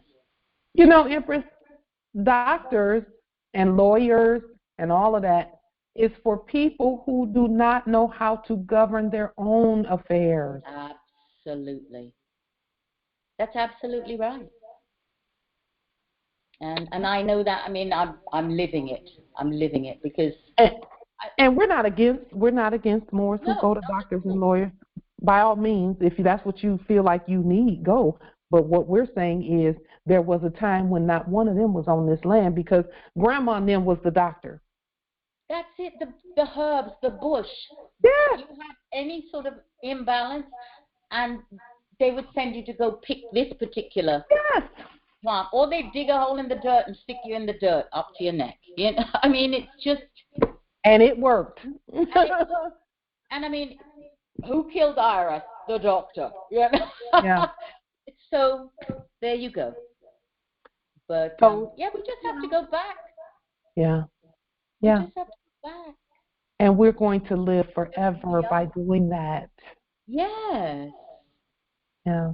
Yeah. And that's another reason why we must exercise our right on our land according to our customs and usage with our own money, because we have to put those products in circulation by territory. You have some things at your territory that we desire up here, and we have some things at this territory that you may desire there. Yes. And we want to be able to get that back and forth and give proper accountability. That is why our ancestors said, go to sleep for a few years, go into quote-unquote corporate America, learn some things, and then come back and bring it to the nation so that the empire can grow. Yeah. So with that being stated, thank you, Empress Sasha. You're welcome. You. Yes, indeed. Y'all, I just get so excited about our nation and all that we're doing. This week has been it's been a New Year's week. That I have goosebumps because that's exactly it. It's been a New Year's week. Yeah. But not like the New Year's before. There was no cracking out the bubbly. There was fasting for me this year because I was like, this energy, listen, I'm going to center. I'm going to bring the New Year in the way it needs to be brought in for me. That's not maybe for everybody, and sure enough, the ancestors said, boom, there you go. So let us go about now governing. Let us go about demonstrating our status and our processes, because the other thing is done, and we're up. It's our turn. Forever, actually. Yeah, Islam. With that being stated, I have nothing further. If there's nothing further from this great and grand Congress, Peace and grand rising to the sovereign, original, indigenous, natural, divine heirs. Islam. Islam, peace and grand rising. Islam, peace and grand rising. Love you guys all. Love you. Buenas noches. Buenas noches. Peace and love. Islam. Islam. Islam.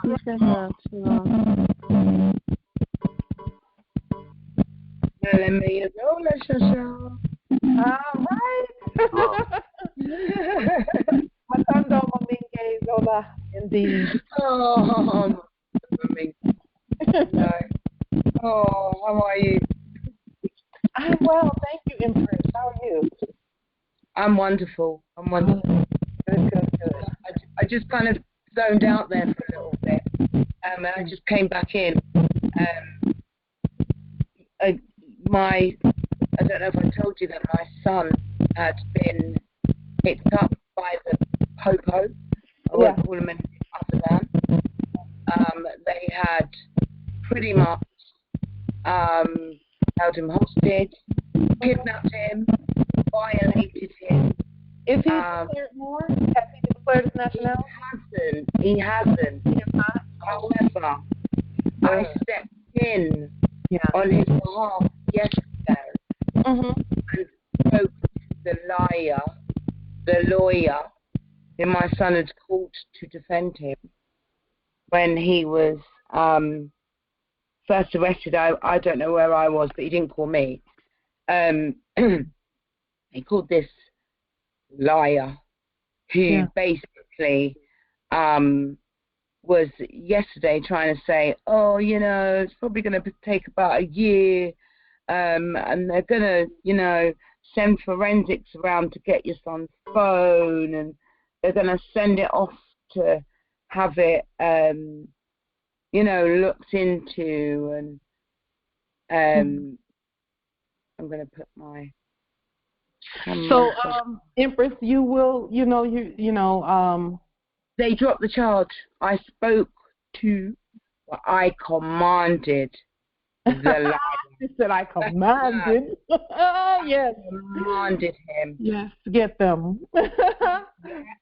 And against my, it was against my wish. I didn't want my son to report to those devils. Yeah. He did.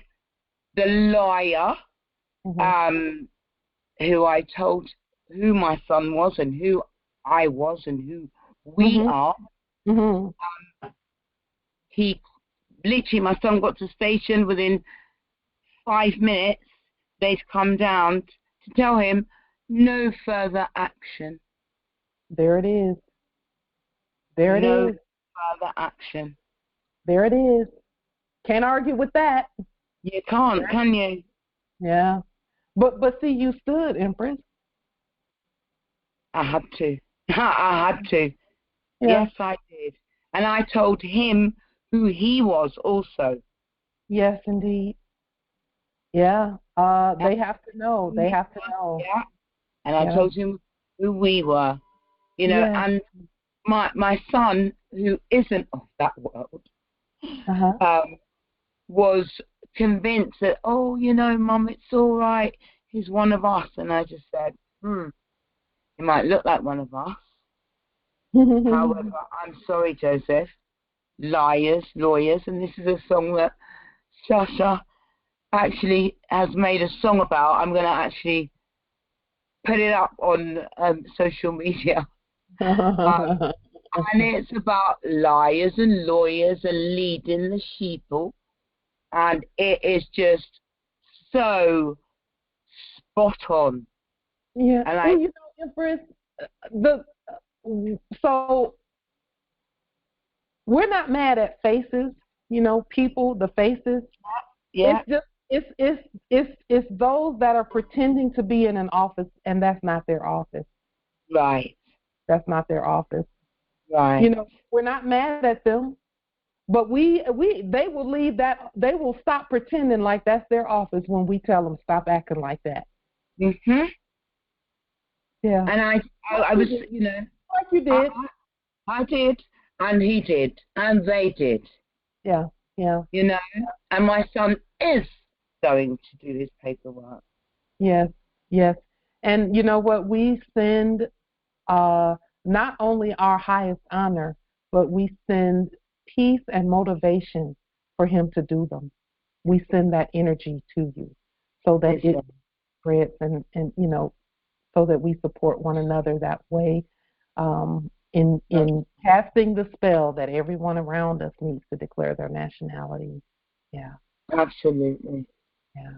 Thank you for sharing that, Empress. My pleasure. I love it. This is awesome. I love this time. Yeah, yeah. Well, Empress, thank you so much. Thank you. Thank you. Thank you, Empress. Islam, it is an honor. Oh, this is just, I run to this every day. Run to it. Love it.